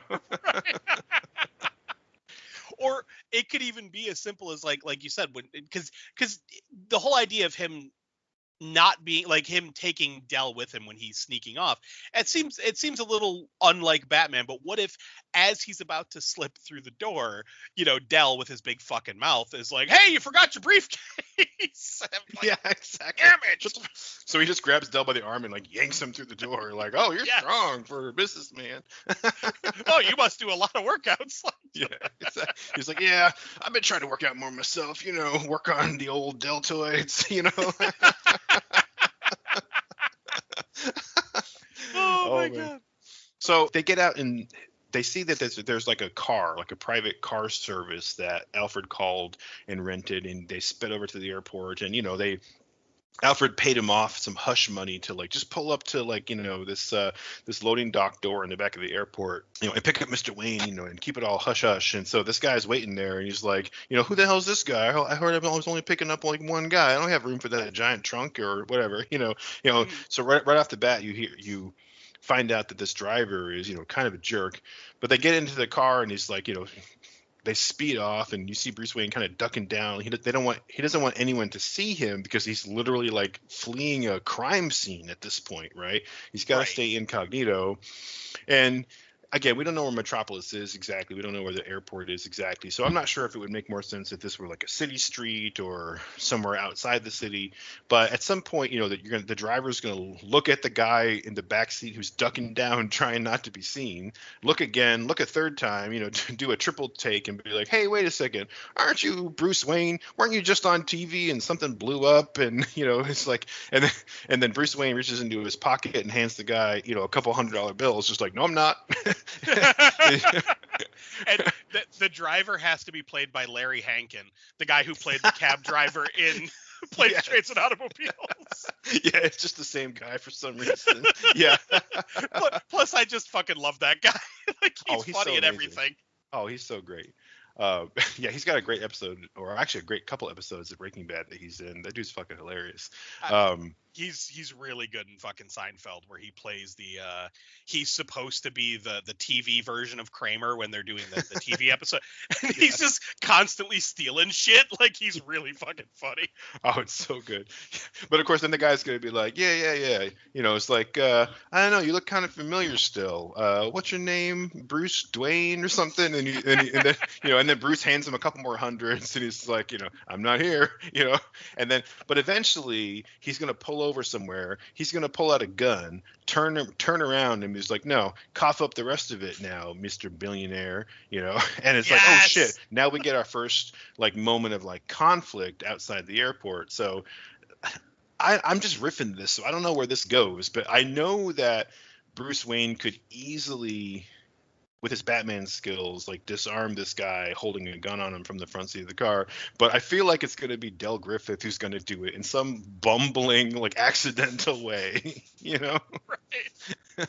Well, I think it would be, do we want, well, that's the thing. Do we want Bruce to like show how crazy skilled he is and take this guy out in front of Del, or does he want to keep incognito and just like pay the guy the money because, you know, again, he's a billionaire. It's like, what does it matter if he hands him a couple $100? Does he want to, you know, go incognito with it so Dell with his loud fucking mouth doesn't be like, oh my God, you should have seen it, Bruce Wayne karate chopped this guy in the fucking jugular. You know, it's like he's gonna have to keep that physicality under wraps a bit because you don't want to, you know, this guy's clearly got a loud mouth and is going to tell everybody, and you know, it's going to start to look a little suspicious that you know, Batman and Bruce Wayne are never in the same place at the same time and they're both mad skilled. It's like, no, I'm just a meek little businessman, I can't do nothing like that. Or to your point, do you want to have like Dell freak out and be like, oh my God, Mr. Wayne, and like try to like jump in front of it and accidentally like elbow the guy in the jaw? Like, I like a little bit of both. You kind of gave me an idea too, because I'm thinking, again, we have to get the billionaire's resources away from him. So if he's got a wallet, you know, crammed full of $100 bills, he already handed this driver, you know, 4, 5, 6 of them, and the driver's getting greedy. You know, Bruce Wayne would be fine with just handing over the rest of it and, you know, using it as a distraction to grab the guy's gun, you know, take it apart in 2 seconds and then, you know, hit him in the jugular with it, like you said. But what if instead it's, you know, it's Dell who's like, oh, sir, you don't want to do this. You know, he's a family man. Me, I got a wife myself. And he goes into this kind of sob story about we're just trying to get home for Thanksgiving, and it's like, you know, Marie would miss me if, you know, if anything were to happen. And, you know, I'm sure Mr. Wayne's family, like whatever. It's like he's being Dell because at the end of the day, you know, he's got like a heart of gold. You know, he's a big hearted kind of guy who's going to look out for everybody. And so, you know, the driver with the gun trained on Mr. Wayne, you know, he's going to hesitate for a second, look over at Dell, and he'd be like, yeah, you know, I got kids myself. But in that like split second, you see Bruce Wayne, just karate chop the guy in the fucking Adam's apple, grab the gun, and then Dell is just like, make a run for it, run, go. He grabs his shit, and Bruce Wayne's like, no, wait, stop. Oh, fuck, okay. You know, like, yep. So if they're in like a city, like there are like, you know, there's like it's like a busy sidewalk or whatever, or at least there's people around, you know, now Dell's gonna run yelling out of the car. Bruce is gonna have to follow him, like, God damn, the big lug's screaming. Like he can't just take the car and drive off with it because Dell's drawing attention to them. So, you know, he's gonna get out of the car and be like, you know, shh, Dell, quiet, holy, you know, like, shush, you know. And then you hear Dell real loud be like, you know, it's like he's almost like he's showing off to people walking by on the sidewalk. He's like, well, it's not every day that you see, you know, a billionaire from Gotham City karate chop somebody in the Adam's apple. Like, you caught me off guard, Mr. Wayne. And then you see some like, you know, some kind of like shifty-eyed punk kid like the Gary Riley guy from Summer School who's in the first movie who breaks into the hotel room and robs them. Like you see the same guy and you see him like hear the name and, you know, Bruce Wayne and money and all this, and he's like a background character who's just, you know, in his body language, you know, you hear him go, what, money, Bruce Wayne? And while, you know, Bruce is trying to get Dell to like believe him, like, we have to be quiet, stop, quiet, you know, we're under the radar. I don't want anyone to know who I am, blah, blah, blah. You know, Gary comes over and like pickpockets him and runs off. And now Bruce Wayne doesn't have his like wallet full of like, you know, $100 bills or his ID or anything. So now you've got Bruce Wayne trying to be incognito. He left a crime scene. He doesn't have any money. The car that Alfred called for him, like, you know, the dude's unconscious and now they're in the middle of Metropolis. Like, where the fuck are they going to go now?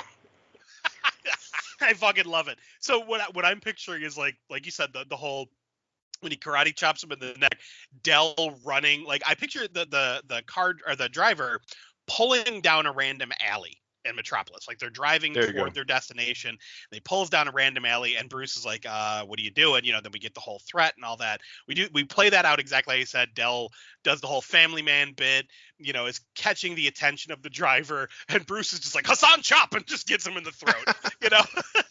And then of course Dell is going to jump out of the car. Maybe he grabs the briefcase that Bruce still doesn't know isn't his bat suit. Grabs the briefcase and runs screaming like, somebody help, somebody, we need the police, we need it. And he's like, God damn it, Dell, shush, you know, and like goes chasing after him. And then again, to your point, at the end of the alley, he's like, "Oh, I'm sorry, Mr. Wayne. I've never seen anything like that. Man, you're really a hero, aren't you?" And he's like, Dell, shut up, like getting him to quiet down.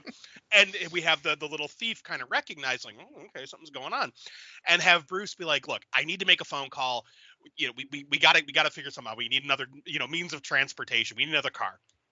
So he's walking over to like a payphone again, and like have Dell kind of distracting him, like, I once went to this city, blah, blah, like have him going on about like maybe was it Star City that Green Arrow lives in? That's either Green Arrow or Green Lantern. Yeah, one of them. But maybe he could be like, I once went to Star City, but big fan of shower curtain rods or shower curtain holders, or like go on about like how he sold a. So Bruce is distracted trying to call Alfred and trying to deal with Dell, who's like looking around the city, bumbling, not paying attention to what's going on around him. And then, you have the pickpocket come by and whoop, just take his wallet and kind of scurry on by. So then, Bruce isn't going to realize that he doesn't have a wallet yet. So we do the whole thing where he calls Alfred, explains the situations, like, look, I need another car, the whatever's going on. I don't know if we want to have something like where, because it's the holiday, it's hard to get a private vehicle or something, but maybe we could do something like that. I don't know, maybe we want to do a train ticket. Like we want to have them have some kind of other means of travel to get to wherever their next location is, where they're going to spend the night. Because we need to get them to the next day. Yeah, absolutely. And I think this is where we can use that like made for TV movie. Like we can suspend disbelief just a little bit. Yeah. And by the way, yeah, you're totally right. It is Star City where Green Arrow lives. Green Lantern lives in Coast City. City, that's it. Yeah, I mix up those DC fake cities all the time. Anyway, let's have it this where they run off, down the alley and they're on the outskirts of town enough where, the airport's nearby. It's not the bustling city center to the point where they wouldn't be that far from like a train yard, right? So let's have it be that after all this drama, when Bruce goes back to like a payphone, he wants to call Alfred, like send another car, and he's like patting all of his pockets, and he's like, "Where's my wallet? Like that little bastard!" And like, I don't even have a quarter to my name. Dell, you got a quarter for the payphone? He's like, "Oh no, like all I got is $2 on a bus token or whatever, like or an expired arcade token or something, to the point where like they can't even use a payphone, and Bruce is just like, God damn it, and it's getting dark, and then they're near a train yard like with like freight trains, and so he's obviously Bruce Wayne or Batman is going to be resourceful, so he's just going to grab Dell and take off, and they're going to just go hop on a freight train, and it's like, we just got to get out of town, and let's just get away from this hot zone, and then we'll find a quarter and I'll call Alfred, or whatever. Well, and because of course Bruce Wayne would be like, someone's trying to kill me, or they know I'm Batman. So he wants to get out of Dodge as quickly as humanly possible. So of course, if that's his only means of travel, he's gonna hop a freight train like a damn hobo. Yeah, like it's gonna happen. And then you're gonna have this little moment like you see in the first movie, where Steve Martin and John Candy's characters, we would learn about their backstory a little bit, because they'd be sitting in a hotel room or whatever. So now you get Bruce Wayne and Dell just sitting on a freight train, and you finally get the two of them to just kind of talk in a quiet moment, find out a little bit about each other. They're going to start their bonding process, and then you're going to see that freight train just kind of like drift off into the night, Right. and again that. And this is we were joking about this a little bit earlier. I think this is the perfect place to put it in, where we cut to like Wichita, Kansas, and there's like you see it on the screen, which is like a reference to the first movie, and then you see the guy from the airport who was the traveling salesman who accidentally picked up Dell's suitcase, and he like opens up the door to his house, or maybe Wichita's too far away, but he wasn't able to get on a plane, but he opens up the door to his house, and he's like, "Whew, Judy, it took me forever to get home on that Amtrak, but I'm finally home, baby." And his wife is asleep or whatever, but he just comes in the house, and he sits down and puts his briefcase down, and turns on the light, and then for whatever reason he goes to maybe he like gets a little glass and puts a couple pieces of ice in it, and he's gonna go pull his flask out of the briefcase. He goes to open up the briefcase, and it's the fucking bat suit. I just thought it would be funny where, like, as the night falls on, Bruce Wayne and Griffith heading off into the darkness in that freight train, you see this other guy who was able to comfortably get home, and he's going to settle down for a nightcap, but he discovers that he accidentally took Batman's suit home. And that's the thing. He's going to be like, who the hell's briefcase is this? You know, because of course it's not going to have any like incriminating evidence in it. Yeah. It would just be a funny little scene where, you know, like we just throw that in there just to kind of explain like what happened to that. Because as an audience, you'd be wondering, well, who the fuck took the bat suit briefcase? You know, who was that guy? Right. So we just kind of throw it in there where just as a little joke, and then, you know, whatever, we can cut back to, you know, the sun is rising on the freight train, and we could do kind of a riff on that scene with, you know, those aren't pillows. That scene from the first movie where, you know, like Bruce Wayne is waking up in like a bed of straw on like a, you know, in a freight car on a moving train, and, you know, kind of blinking the sand and the goop out of his eyes, and then, you know, he turns and there's Del Griffith just like snoring like right in his ear, all cuddled up close, you know. Yes. I was gonna say, and the guy who got, now I don't know if we want to do this because it wouldn't work for the Batman sequel, but immediately the businessman I was picturing was Danny DeVito. I don't know if we want to go with that, but I feel like some kind of short and like schlubby looking dude, just basically the opposite of a Batman type character. It's funny you said that too, because for some reason I was thinking it was John Lovitz. Yes, that's perfect. John Lovitz is 100% perfect. That is exactly the type of person that this needs to be. You know, Absolutely. You know, like in A League of Their Own, when he says, you know, I gotta go home and give the wife a little pickle tickle, and you know. That is one of my favorite guys. Well, I thought I'd go home and give the wife the old pickle tickle, and then I'd be on my way. Like, Yeah, that is like permanently burned into my brain, along with Avoid the Clap, Jimmy Dugan. Yeah, exactly. So now we have Bruce Wayne and Del Griffith waking up on this train. At a certain point, we have to start thinking about broad strokes because, you know, let's be honest, that first movie, it's like, you know, again, they go from plane to, you know, bus to cab to train to L to freight, you know, trailer, whatever. And it's like, at a certain point, if you were just mapping that out, you'd be like, man, like it's a little bit silly and maybe even a little bit boring because it's just like, you know, one mode of transportation to another. So I don't know where exactly we're going next, but it's the next day, and I'm wondering what happened to Calendar Man. Right. So, okay, first things first about the actual movie. I will say this, every single time I watch it, there's at least two scenes where I think, oh, the movie's almost over, and it's like not even halfway over. It's the scene where Steve Martin is on his way from the rental lot where he sees that the car isn't there. I always think like that's the end of the movie, and then I'm like, wait, no, it's not. It's not even close. And then like later on, after they get into the they set fire to the car, I'm like, oh yeah, no, the next scene is like the end, and there's still like a half hour of the movie left. It's like, holy shit, like why does it always feel like that's so close to the end?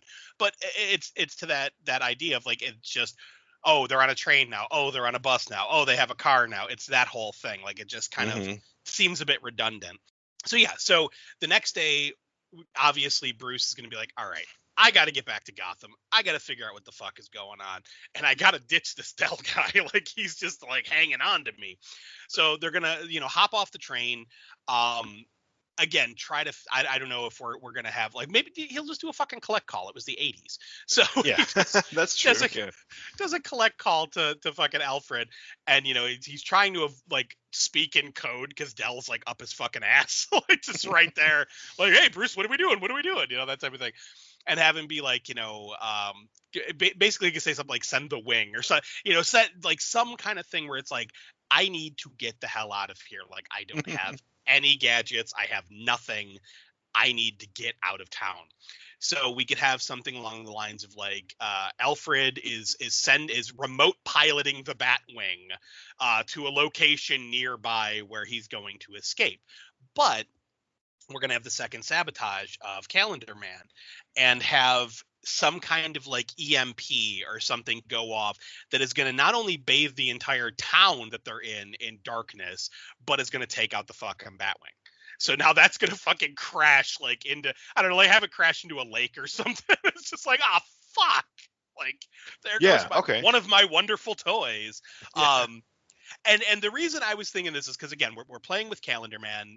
We had talked about how this film takes place 2 days before Thanksgiving, so it would be on a Tuesday. Now, do we want to go into the detail about the days of the week with Calendar Man here? Yeah, I think we should. I think we should kind of explain that, and then I have an idea for like where they are. But yeah, let's just the audience watching our movie might not know these details, but for the podcast, like let's just put it out there. Right. So with Tuesday, where the name of the day comes from was it Tuesdag? I think it's how you say it. It's Tuesday, which is the Old English god two, or basically Twas in Germanic, but it's Tyr, the Norse god Tyr. Mm-hmm. Roman mythology would be Mars. He's basically the god of war. So there's an act of war that took place on Tuesday. So a plane was exploded, it was blown up. So it's an act of war. Wednesday, in the creation theory, Wednesday is the day that God said, let there be light. It was on the fourth day he created, light in the firmament and all that stuff. Mm-hmm. So something has to take the lights away. So we have an EMP go off and wipe out all the lights.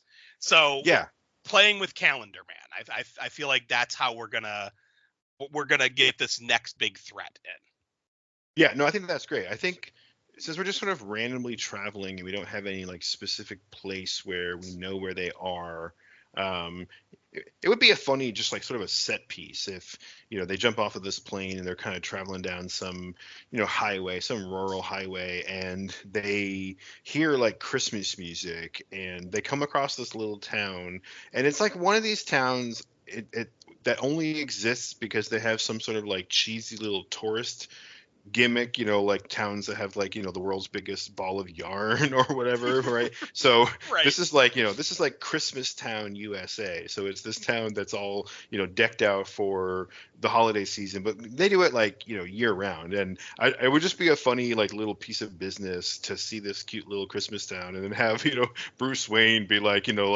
like these people even forget that Thanksgiving exists, like it was just Halloween last week, like. This is where we can have freaking Edie McClurg in here. Oh my God, yes, exactly. They're gonna go into like this little like diner for breakfast, and Edie McClurg comes over. She's the waitress dressed up as Mrs. Claus. Yes. And of course, by this point, Bruce is just getting annoyed. Yeah. So like, she's gonna come over and be like, good morning, Merry Christmas. Like, may I take your order? And Bruce Wayne's gonna be like, you can start by reminding me what the fuck happened to fucking Thanksgiving with your fucking Christmas town. Like he's just surly. He's a billionaire sleeping on a fucking freight train in a pile of hay with some, like chubby guy he just met at the airport, like sleeping on him, like, and now he's stuck in this like little hick town with this overly cheery waitress asking him if he wants, like cinnamon and eggnog pancakes or whatever the fuck, And we could have, because again, it's a made-for-TV movie. We'll do the like he can't, motherfucker the way Steve Martin did in Planes, Trains, and Automobiles. So he could be like, you can start by telling me what the and like it could be bleeps, but we could do like the little like cartoon sound effect over his mouth, like biff bam bort. Like, oh yeah, like from the old Adam West TV show. Yes, exactly. Oh, that'd be so funny. And then by the end of it, you see Edie McClurg, like she take her little pencil and pad that she had in her hand to take the order. She like puts the pencil behind her ear and she like smacks on her gum and she's like, well, looks like somebody's going to be on the naughty list this year, Yes. This is, oh dude, I love this. Okay, so he does the collect call, gets Alfred to be like, send in the Batwing. And he's just like there. He's standing there, just like pissed off, And maybe Dell's just like, hey, let's go grab a bite to eat. Let's grab a cup of coffee. Maybe he has like, he has the few bucks on him, or maybe he has a charge card, whatever it is. He could just be like, well, it's on me. They go to this diner, and then we have the whole scene with Edie McClurg, like you just described, and. Bruce is just fucking pissed. Like he's had enough. She's like, what can I get for you, honey? And that whole thing. And he goes on his diatribe. She goes like, someone will be on the naughty list. And then just have Dell be like, I'll have a piece of pie and a cup of coffee, please. Like just real quiet. Like Yeah, oh, that'd be perfect. Oh, it would be funny too, like if they go to the little diner, right? Like before the phone call, they go to the diner because there's a payphone there, and of course, Mm. Dell is trying to convince him, like, come on, like let's get a bite to eat, and Bruce Wayne's like, not in this place, like he's for some reason he's just really, really against like this whole thing, like it's not Christmas time yet, damn it, and, and then you I you kind of see. love that. Yeah, like he's just so like surly and bitter, but like he's got his opinions, and while Bruce is on the phone, well, first of all, too, he should ask like Alfred, like, well, why can't you just send Robin? Like, isn't he there for Thanksgiving? And he'd be like, well, sir, like I'm sorry to inform you, he's gone to pick up Miss Gordon from university and bring her home for the holidays. So whatever, like he went to pick up Batgirl, and and then you see Dell like talking to the manager of the restaurant, who he's like he's a typical greasy spoon manager, but he's got this like dirty Santa hat on, like not like Edie McClurg, who's really into it. This is a guy who's just like, yeah, it's a job, and and you see Dell in there he's trying to haggle with him, where he's got like a bunch of shower curtain rings, like green and gold and red shower curtain rings, all strung together like it's a string of garland. Like, look how pretty it looks on the tree. Like he's trying to trade for breakfast. Fuck yes, like that is perfect. Oh my god, he would so do that. Like it's 100% in character. Oh, it would be hilarious if when Edie McClurg walks over as Mrs. Claus, you see that she's wearing them as like a necklace, Yes. Which of course is just gonna piss off Bruce even more. Exactly. He's gonna stare over at Dell like, you son of a bitch. Exactly. Oh my god. That is fucking funny. Oh god. Okay, so to your point, like then then we have this like really dramatic scene where it's like Gotham City, Wayne Manor, and you see like this big like stone wall in the back of the mansion like slides to the side, and it's clearly like made of styrofoam and cardboard because it's a made-for-TV movie, but there's like rock wall slides out of the way, and you see the Batwing jet like fly out and fly into the sky, and it's you see it like flying through the clouds, and then you cut away to Alfred, who's directing it on like a radar screen or something, and then it's gonna zero in on like Christmastown, USA, and swoop down all dramatic, and then you see Dell and Bruce. They come out of the diner, and Dell's like, he's got a toothpick in his mouth, and he's patting his belly like, ho ho ho, those sure were some good waffles, or whatever. And Bruce just like he just like flips up his collar against the cold, all like bitter and mad, like I can't believe I'm the fucking richest man in the world and I'm stuck here with this moron. And then he looks up and he's like, there it is, it's like he sees like the bat plane coming, but Dell's like, what is that? Is that a bird? Is that a plane? Right. But then Bruce is gonna like distract Dell somehow, and like, oh, I can't think what it is, but he's got to distract him somehow, like, oh, look, they got like mulled wine or spiked eggnog or, whatever the fuck, or he's like, like, oh, look, a make your own ornament store or whatever the fuck. Like he's going to distract Dell like a little kid. And then you see the bat plane come in and Bruce like, come on, baby, come to daddy. And then all of a sudden you just hear, Moo! And like all the lights go out and the music stops playing and all the power. And then you see the bat plane just drop out of the sky like a fucking brick and like, smash into like Santa's village and all the reindeer go scattered. Nice. Well, I want to like it should definitely crash out of sight where like Dell can't be like, was that the Batwing? Like, so what if we have it like, this is wherever this is, it's like, by some water or something, like nearby, like not right on the water, but like enough where you can see the water.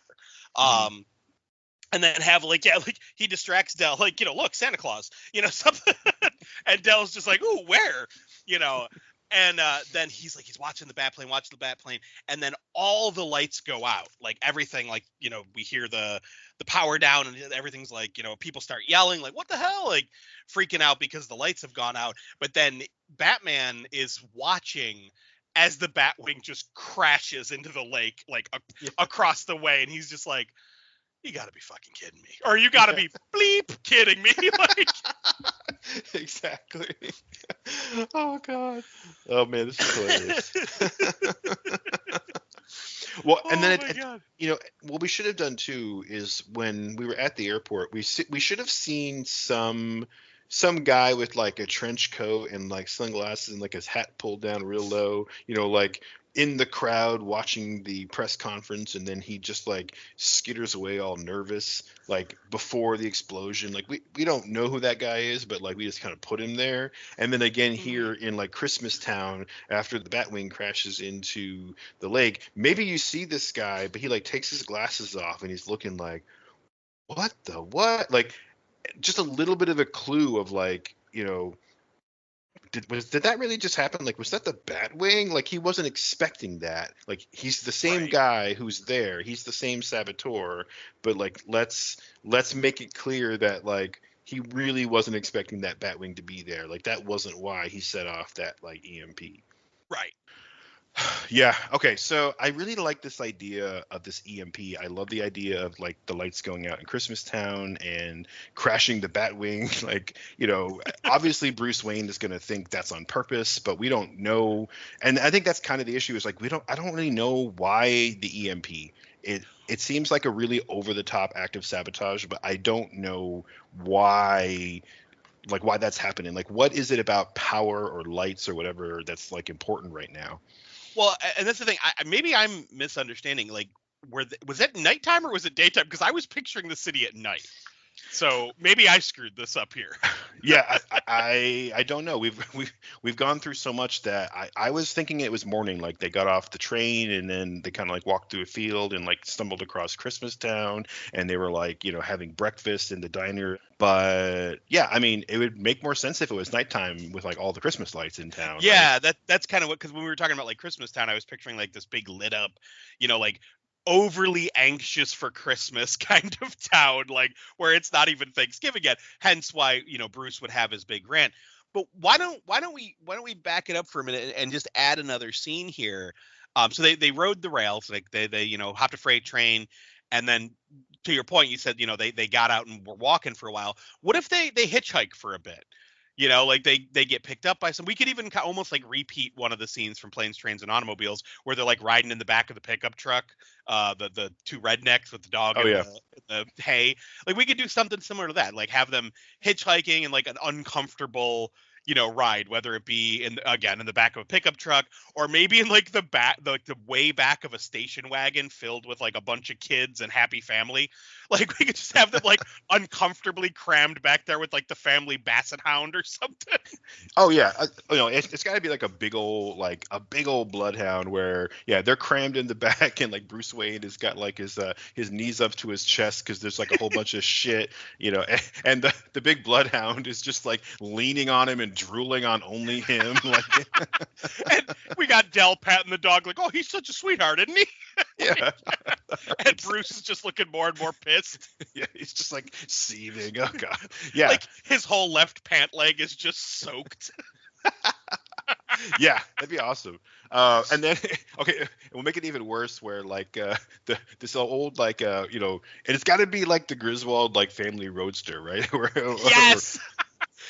And then like what if it like breaks down and then you see this family and all the kids and the dog all on the side of the road, and there's like a tow truck pulling up, but you see Bruce Wayne just like dragging Del like off the side of the road, like through a field or something, and Dell's like he's trying to like pick up his trunk and wave at the family at the same time because Bruce Wayne's like fuck him, we're not waiting for that tow truck, we're getting out of here, and we're moving. And they start heading off across a field, which they see lights, and Bruce Wayne sees the lights, and of course on the way halfway there they have to like get like knee deep up in mud that they didn't see. Oh yeah, just more inconveniences. Yeah, so they're like slogging across this field, getting closer to the lights, and then we get up to it, and then Del, he just stops and grabs Bruce by the shoulder, and his whole face just lights up, and he's like, Christmas Town. And then we could do this like little montagey kind of a scene where it's like, the lights, the sounds, the Christmas music, it's Christmas Town. and Dell's just like, holding Bruce to his side, like pointing up at the lights, and then we see like the reflections of the lights in his glasses, and he's just like, oh hey, ooh, like point it, and the whole time Bruce just has this dour look on his face. Yeah, and of course it's playing like here comes Santa Claus, like. So then, Yeah. and yes, so then eventually we drag him to the diner, and I think this would make much more sense because with the Edie McClurg scene where she's all happy and Christmassy, and Bruce just loses his shit about Thanksgiving.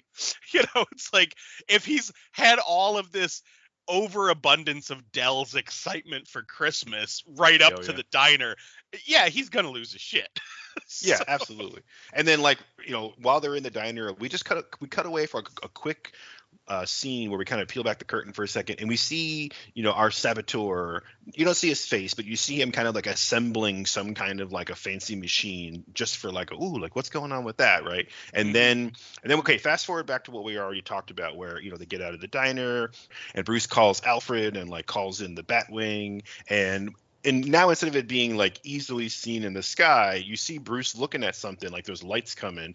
The whole town isn't going to notice this, black jet flying in on a black sky. But, Bruce, of course, is looking at it. And then Dell comes over and squints at it. It's like, is that a bird? Is that a plane? Does that joke, right? And then, of course, the EMP goes off and you hear that sound and all the lights just flick off at once. And then Bruce just sees the light on the Batwing flicker and die, and then splash. And, and then you just see the big splash of water. And then have Dell be like, "Ooh, what's that?" Or "Ooh, that's a big fish," or something, something stupid. Yeah, exactly. Must be good fishing around here, Oh man. And of course Dell is going to be like, "Oh, no big deal. They'll get the power on soon. With all these lights, I'm surprised they're not running generators 24 hours a day." And then, but of course Bruce is going to be so pissed, not only because the Batwing just crashed, but now he's stuck in fucking Christmas Town. He's so pissed off. He just slogged through that muddy field, and but now he's also going to be paranoid because he's also Batman, and not every criminal out there is gonna have an EMP, because Bruce Wayne knows it wasn't just a power outage. The power outage wouldn't have taken the Batwing out of the sky, right? Exactly. So he knows what it is, and now he's paranoid. He thinks one of his rogues gallery is there, following them out to get him. He thinks he's putting it together in his head, oh, one of my villains has been following us and sabotaging us. We got to get out of here. But he can't explain all this to Dell. So, but just have him grab Dell and be like, "We got to get out of here. They're after me." And Dell is just like, "What are you talking about?" He thinks that Bruce is starting to crack. It's like it's okay. We'll get you to the hotel. We'll take your shoes off. Well, and not only that, but it's got to freak Bruce out to be like, who the hell knows my secret identity? Because he's been Bruce this whole time, and it's just been, the fucking plane blew up, and then they've had hindrances again and again and again, and now he's calling in the Batwing, and someone stopped the Batwing from arriving. So it's holy shit, not to mention they were almost robbed earlier. There's a whole bunch of stuff that has happened. He's got to be who the hell knows my secret identity? Yeah, and he's probably starting to put it together at this point, and thinking.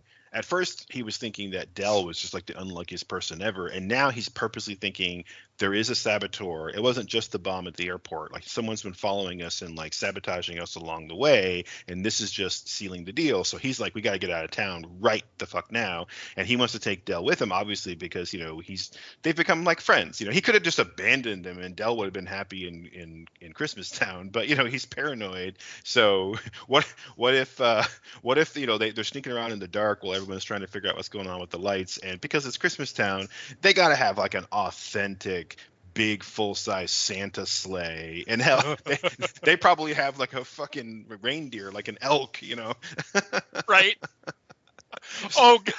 I think I know where you're going with this. Right. So they sneak around the back of this barn where they keep this the reindeer in the sleigh, and of course Dell immediately just does what you just did. Is "Oh no, I see where you're going with this. We are not doing this. No, I am not ending up on the naughty list." But of course Bruce is just unhinged, and you got to picture this is Michael Keaton, Bruce Wayne. So he's just "You want to get nuts? Let's get nuts." Exactly. And of course Dell's "You are nuts," and but he gets Bruce is going to get his way. They're going to get in the sleigh, and they're gonna smash through the back of this wooden barn with the reindeer in the sleigh, and like make off with the Santa sleigh, and like maybe they snag like a string of lights, and like they're spilling like fake presents all over the place, and of course the townsfolk are like oh no, like get them. And now they're like racing through the woods in the dark with like literal like villagers with torches following them. We have to have, just for our horror movie fans out there, we have to have the Santa, the guy that was going to be playing Santa, for this. Like maybe he was like on the side of the barn having a cigarette, just like waiting for the photo ops, and they're like waiting for the power to come back on. And as they bust away, he's like, naughty, naughty. Because we got to have the Silent Night, Deadly Night joke in there. Exactly. Yeah. And of course, because the EMP took out all the lights, people are going to have flashlights and like literal torches. And then while they're running out, and it's like farm country, so there's going to be someone with a pitchfork. Like. And I'm just picturing like Michael Keaton, Bruce Wayne, with this wild look in his eye as he's cracking the reins, and Dell just holding his trunk like a fucking fat elf holding the bag of Santa's toys, just looking terrified. Oh, and of course he should have picked up an actual like elf hat somewhere in town, because of course he would, Of course he would. Why not? Oh man. Oh shit. Oh god. So, hell, we could even, I don't know if you want to go that far. We could even have it that like, Bruce, the drunk Santa who was, having a smoke, he stole his like his coat and his white beard before he snuck into the barn. He's just got the coat on. He's riding all crazy. Yeah. Oh god, this is awesome. So we get so they ride off into the night. We need to get him closer to Gotham. So at this point, like, we said this was like kind of like a small little town that was super excited about Christmas and all that. So they get out of the town. Maybe they finally make their way to like maybe like a bus depot or something. Like there's somewhere that they can travel to Gotham. Yeah.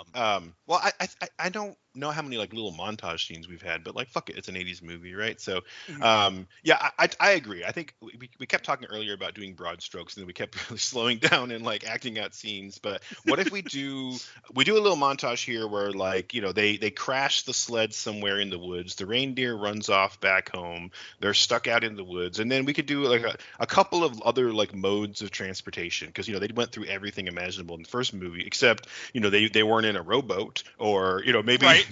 maybe they trade something out of Dell's trunk for a couple of like pink bicycles with tassels on them from little girls, and they're riding down the side of the highway.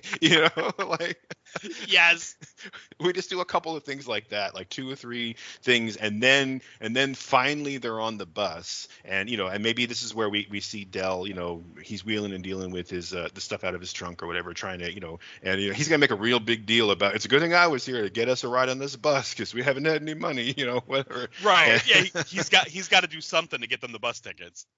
Yeah, exactly. Maybe we could literally have him. I don't know why, but I'm picturing him like blowing into a jug, like doing some little like musical number, just like, come on, people! Like he's got his little elf hat out there for change. Oh yeah, and of course he'll elbow Bruce Wayne, like, come on, join in, and you see Bruce Wayne, he's got like a couple of spoons, and he's just very like lacklusterly smacking him, keeping the beat on his hands, playing the spoons, like, yes, playing fucking spoon jingle bells.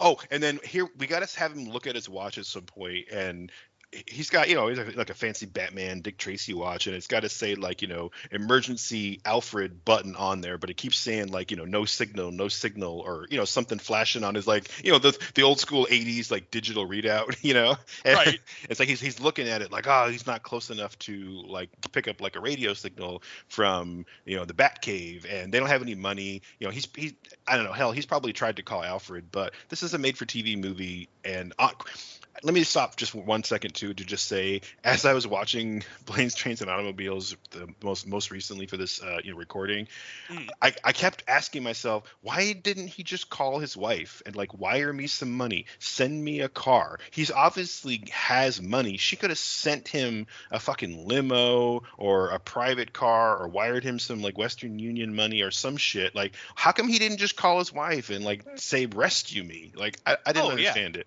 Well, and this is something that we run into with movies all the time. We talk about it on the Boogeyman's Closet a lot, where it's like the moment you start asking critical questions, like real life questions, like how did that work? Why didn't they notice this way?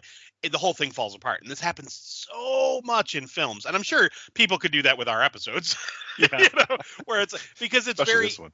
oh God. Well, it's very easy to like write yourself into a corner where when you're trying to come up with some kind of crazy concept like this.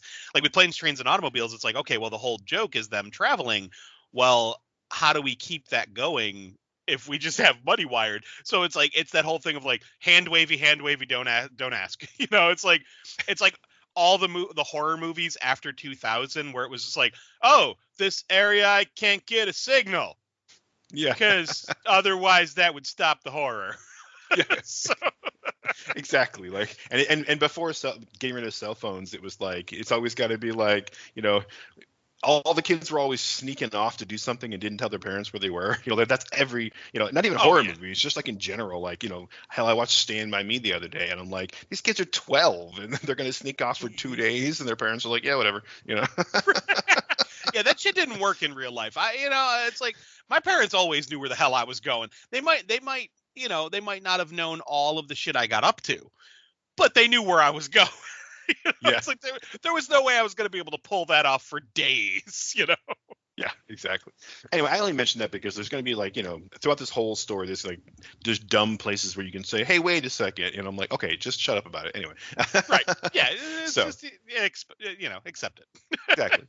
So let's end on the bus. Finally, we see Welcome to Gotham City. The bus is going to pull into the Gotham City, bus station, and they get off the bus, and then you see Bruce Wayne look at that like watch again. And maybe we've seen this a few times previously. He looks at it, and finally, it's like ready to transmit or something, signal received, whatever. Finally, he's like, oh, finally I can I can call in, I can call Alfred on the emergency line, and he'll swoop in with a bat suit or whatever. Because don't forget, he's still paranoid, like he thinks that there's one of his like Arkham escapees like out to get him, I'm sorry, I'm cracking up to myself picturing, like, again, this is the late 80s, early 90s. So I'm picturing this little digital watch that he has, like it like it rebooting or reconnecting, and I'm just picturing the little like pixelated like black and green screen of like a little bat symbol like do do do do like, oh, I have a signal again. Yes. Oh, that's awesome. Yeah.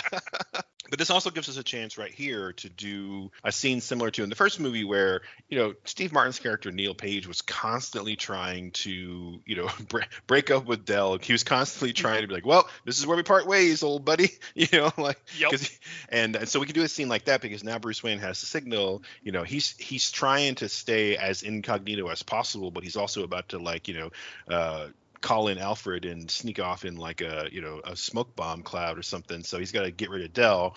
So we have this little heart-to-heart moment, where he's like, well, it's been good, Dell, and I know you said you had to get to that meeting downtown. You're going to need to get on this number 6 bus right here, but I'm going to call my family and get a cab, and I live the other direction. So I guess this is where we part, old buddy. And and of course Dell's going to get real sentimental about it, and and he's going to be like, well, maybe I could stop by for Christmas. Oh yeah, Dell. Yeah, that'd be great. Kind of back and forth. You can picture it if you've seen the first movie, and Dell's gonna take his sweet time getting this stuff together because he doesn't really want to leave. He's waiting for Bruce Wayne to change his mind and invite him home or something. Invite him home for Thanksgiving dinner. Exactly. So let's have it so that. I don't know what they say in a bus station, if it would be like all aboard or last call, or basically he hears something like, this is your last chance to come and get on the bus. And of course Bruce is like, well, you better go, Dell. You don't want to miss that meeting that you had downtown, for the big deal, or you were in town for, whatever the fuck. And Dell picks up his stuff and starts like backing away and toward like the door outside the bus. And then yeah, and then like some homeless guy, bumps into him and like knocks all of his stuff over, like, really smashes into him hard. Dell goes reeling. You see Bruce Wayne like tense up, like, what's up? Is this the moment? Like, what is this? and then you hear the bus like pull away, like Dell misses the bus. He gets up and he's like, "Oh, what'd you do that for, fella?" Like now he's finally like a little bit annoyed. But until you see this like homeless guy or stranger, he gets up and he throws his dirty blanket off of himself, and he's only to reveal it's Calendar Man. And he's like, "How do you like it, Dell?" And would be like, I inconvenienced your trip the entire way.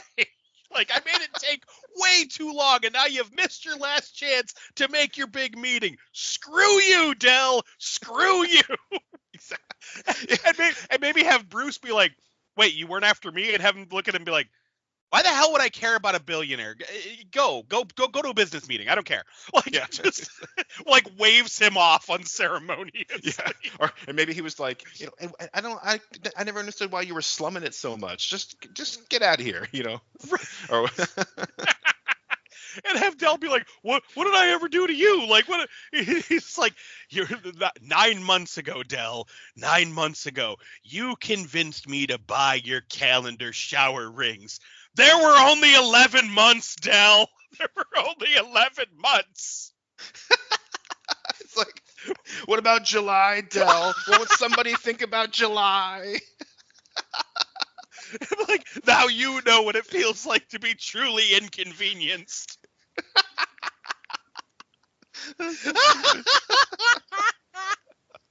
I love that his whole plan was just to inconvenience him.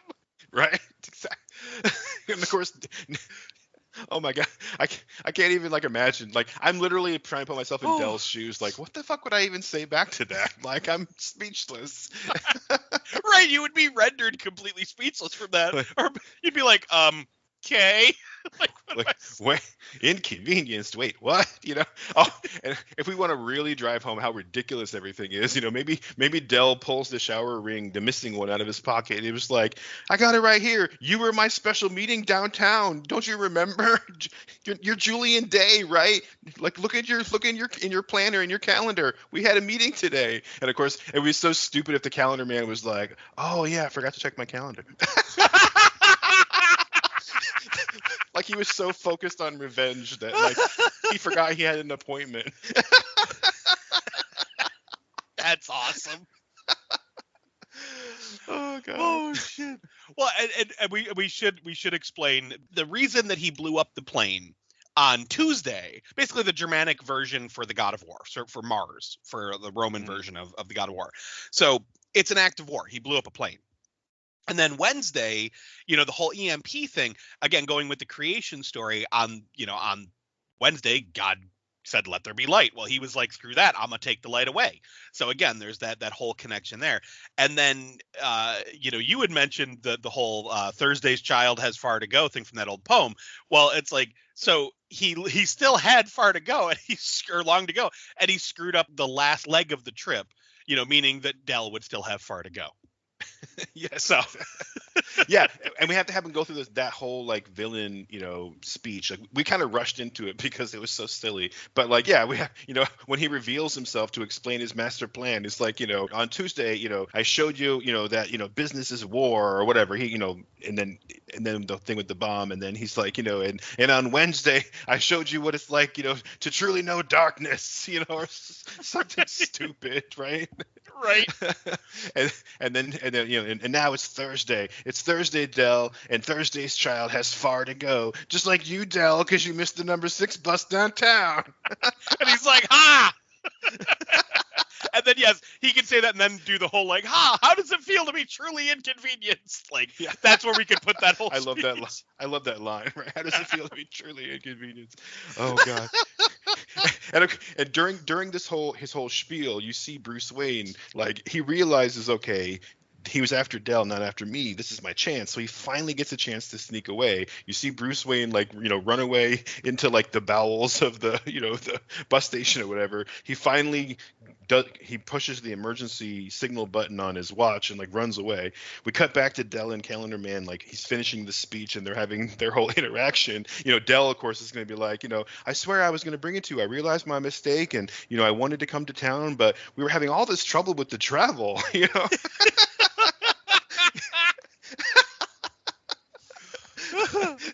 And, like, he talk, and of course it's Dallas who's going to talk him down. He's like, and then Calendar Man, Julian, he's like, well, God, well, it's not, don't I feel sheepish, like, it's like, well, that's egg on my face, I guess. Exactly, right? And then, they come to an agreement and they shake hands right as the fucking Batmobile smashes through the wall of the fucking bus station. Like, bricks and dust go flying everywhere. Dell and Calendar Man, jump for cover, and then Batman gets launched out of the Batmobile like on a spring seat, and he, his cloak goes up and he just pounces down on Calendar Man like a freaking jaguar. Up to your old tricks again, eh, Calendar Man? Yeah, and he's gonna be so brutal. He's gonna pull his arm back to to cold cock him one, and you see Dell just put his hand on Batman's shoulder like, no, it's okay. It's Thanksgiving. Oh God, I love it. This is so stupid.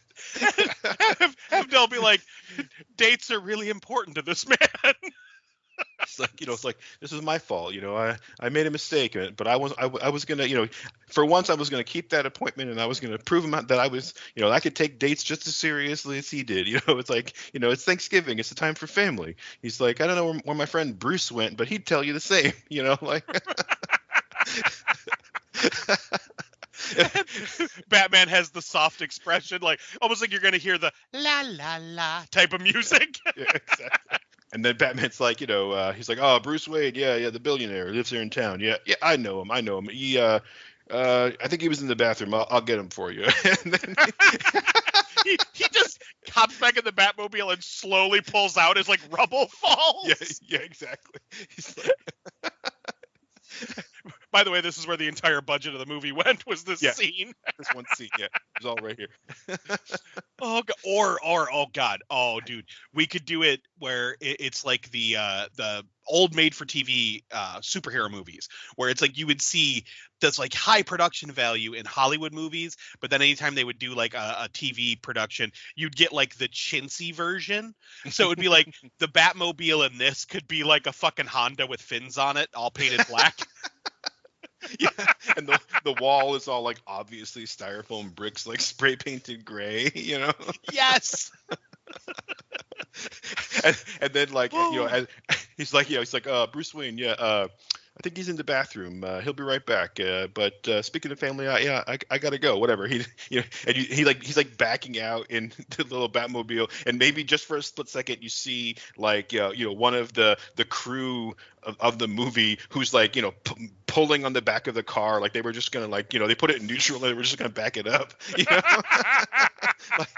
Like there was like a little gaff where he was just on camera for a second. I love spotting those. Oh my God, do I love spotting those? Oh God, those are so fun. Oh man. Oh, so this is good. So we have to, and then we have to like play some like maudlin sweet music where Bruce Wayne comes out of the bathroom like, oh hey guys, what I miss, and then you just sort of see them talking, they're mouthing words to each other as like the music builds up, and obviously Dell's kind of explaining the things, and you see Bruce Wayne like shake Julian's hand, and then they all just kind of have a laugh about it, and then we cut to like Thanksgiving dinner later that day, and Alfred like backs out of the kitchen with a giant platter and walks over to this big giant table, puts it down, and you see Bruce and you see Dell and you see Julian, and then you see like we talked about Robin had gone to pick up Batgirl, so they're there, and then Alfred takes the big giant silver lid off the dish, and it's like the biggest comically big turkey you've ever seen in your life. Yes. Oh man. Oh my God, that's perfect. We got there.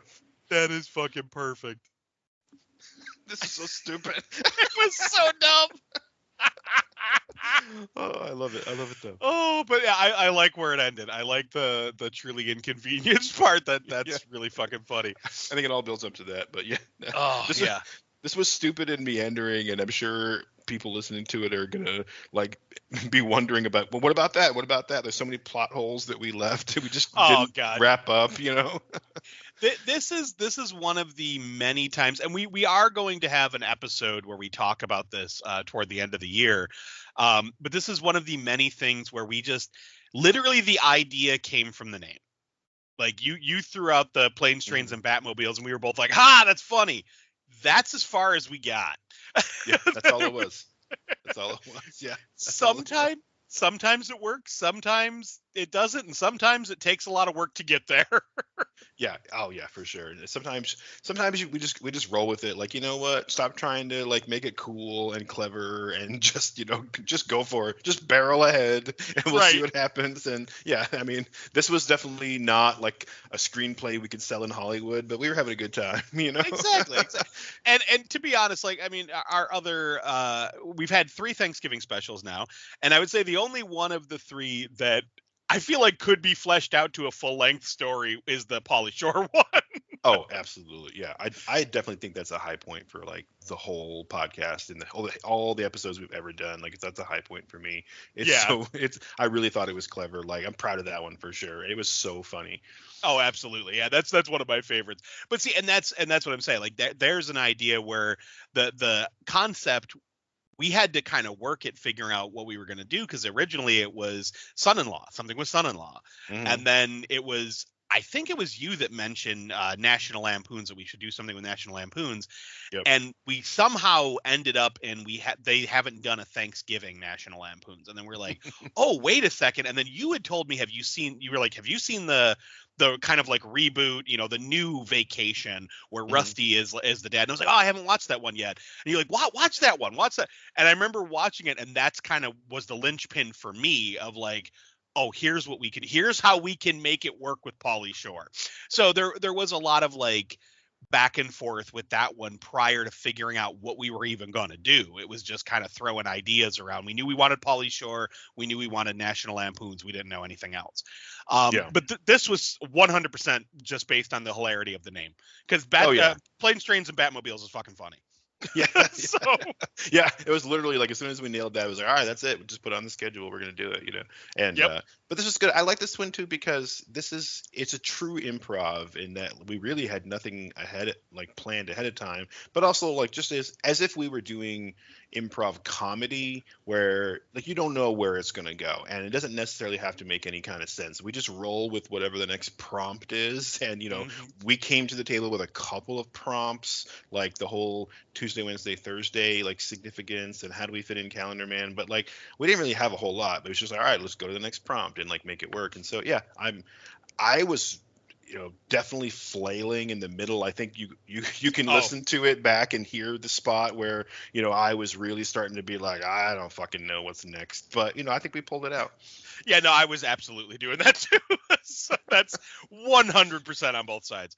But yeah, no, I think where we landed was fun. Yeah, I enjoyed absolutely. it. Yeah, me too. And I'm glad to keep the tradition alive of doing Thanksgiving movies. I don't know that we're going to be able to keep doing it. I'm just going to say that because there's only so many, we did mention Dutch earlier. That would be a fun one to maybe do something with if we could figure out some angle to mash that up with another movie or property. I don't know. But yeah, I think we have plenty of material to keep Halloween and spooky season episodes going. I mean, shit, we could do them year round. We got plenty of those. and Christmas is always a good time. We've never really done anything with like Valentine's Day or New Year's. I mean, we could. It just never really worked out. But speaking of holidays, we have 2 holiday specials coming up later on in this season. So definitely look forward to that. I know I'm definitely looking forward to them. I think they're both going to be a lot of fun. And, in keeping with what we normally do, they're going to be a little bit spooky. So that makes them even more fun. Oh, 100%. And that's the thing. Like, I'm totally cool with doing more Thanksgiving stuff, but I would say that we would probably have to do more like our Black Friday episode where we completely make it up. Like it's a completely original story. Because I'm sure we could come up with some wacky Thanksgiving stories, but just not based on anything else. Just be like, all right, here's a tale of little Timmy and his turkey. Yeah. let's go ahead and wrap this one up. We have gone long, and this definitely was kind of a rambling one. So thanks everyone who is still listening to this episode. We're 83 episodes in, and it's like, okay, we had kind of a weird one, but hey, stick with us. We got a couple more going on this season. But for now, you can listen to past episodes if you're interested. Learn more about the show at raisedbyrentals.com and visit us at raisedbyrentals on the socials. Also, check out radpantheon.com and Rad Pantheon on the social. This super team of podcasters, artists, musicians, all sorts of creative friends supporting each other to help spread the word about rad stuff. If you like this show, there's absolutely 100% a chance that you will like one of the other projects in the Rad Pantheon. Mike, you're a part of several of those. What do you got going on? Well, there's always Count Creepyhead's Saturday Morning Monster Mash, where 3 grown man children talk about toys and Muppets. But yeah, that we're having a lot of fun with. But I actually pulled the guys from Creepyhead over to kick off the Boogeyman's Closet Thanksgiving specials. We are only doing 3 episodes this month, mainly due to scheduling difficulties. But we cover Thanksgiving as our first one. And I figured it's a movie about a killer puppet turkey. Who better to have at my side than O'May and Hibbard? And oh boy, we recorded it last night, and let me tell you, it's a fun one. we went pretty long, but my God, there was a lot of laughs. So. Nice. Definitely looking forward to that. Yeah, I'm glad you're back with the Boogeyman's Closet. I listened to all the Halloween specials and didn't get a chance to mention it in our Halloween specials because the timing was strange. But yeah, definitely so excited that you guys are back. Those were all great episodes. Got the old crew back, and yeah, some good movies, some bad movies, but they all turn out to be good episodes because, sometimes the worst movies make for the best shows. Totally agree. And thank you. All right. Well, once again, thanks everyone for tuning in to the Raised by Rentals program. If you had fun with us, visit us on those socials, drop us a line, leave us a comment, leave a podcast rating. Let us know what you think we should improve next time. And with that, I'm Josh. I'm Mike. And we have to return some videotapes.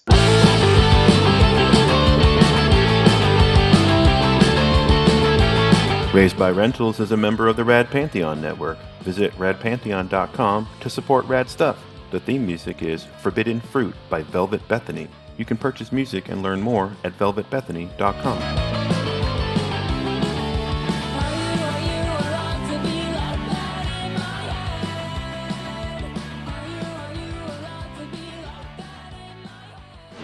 Boy, you're fast.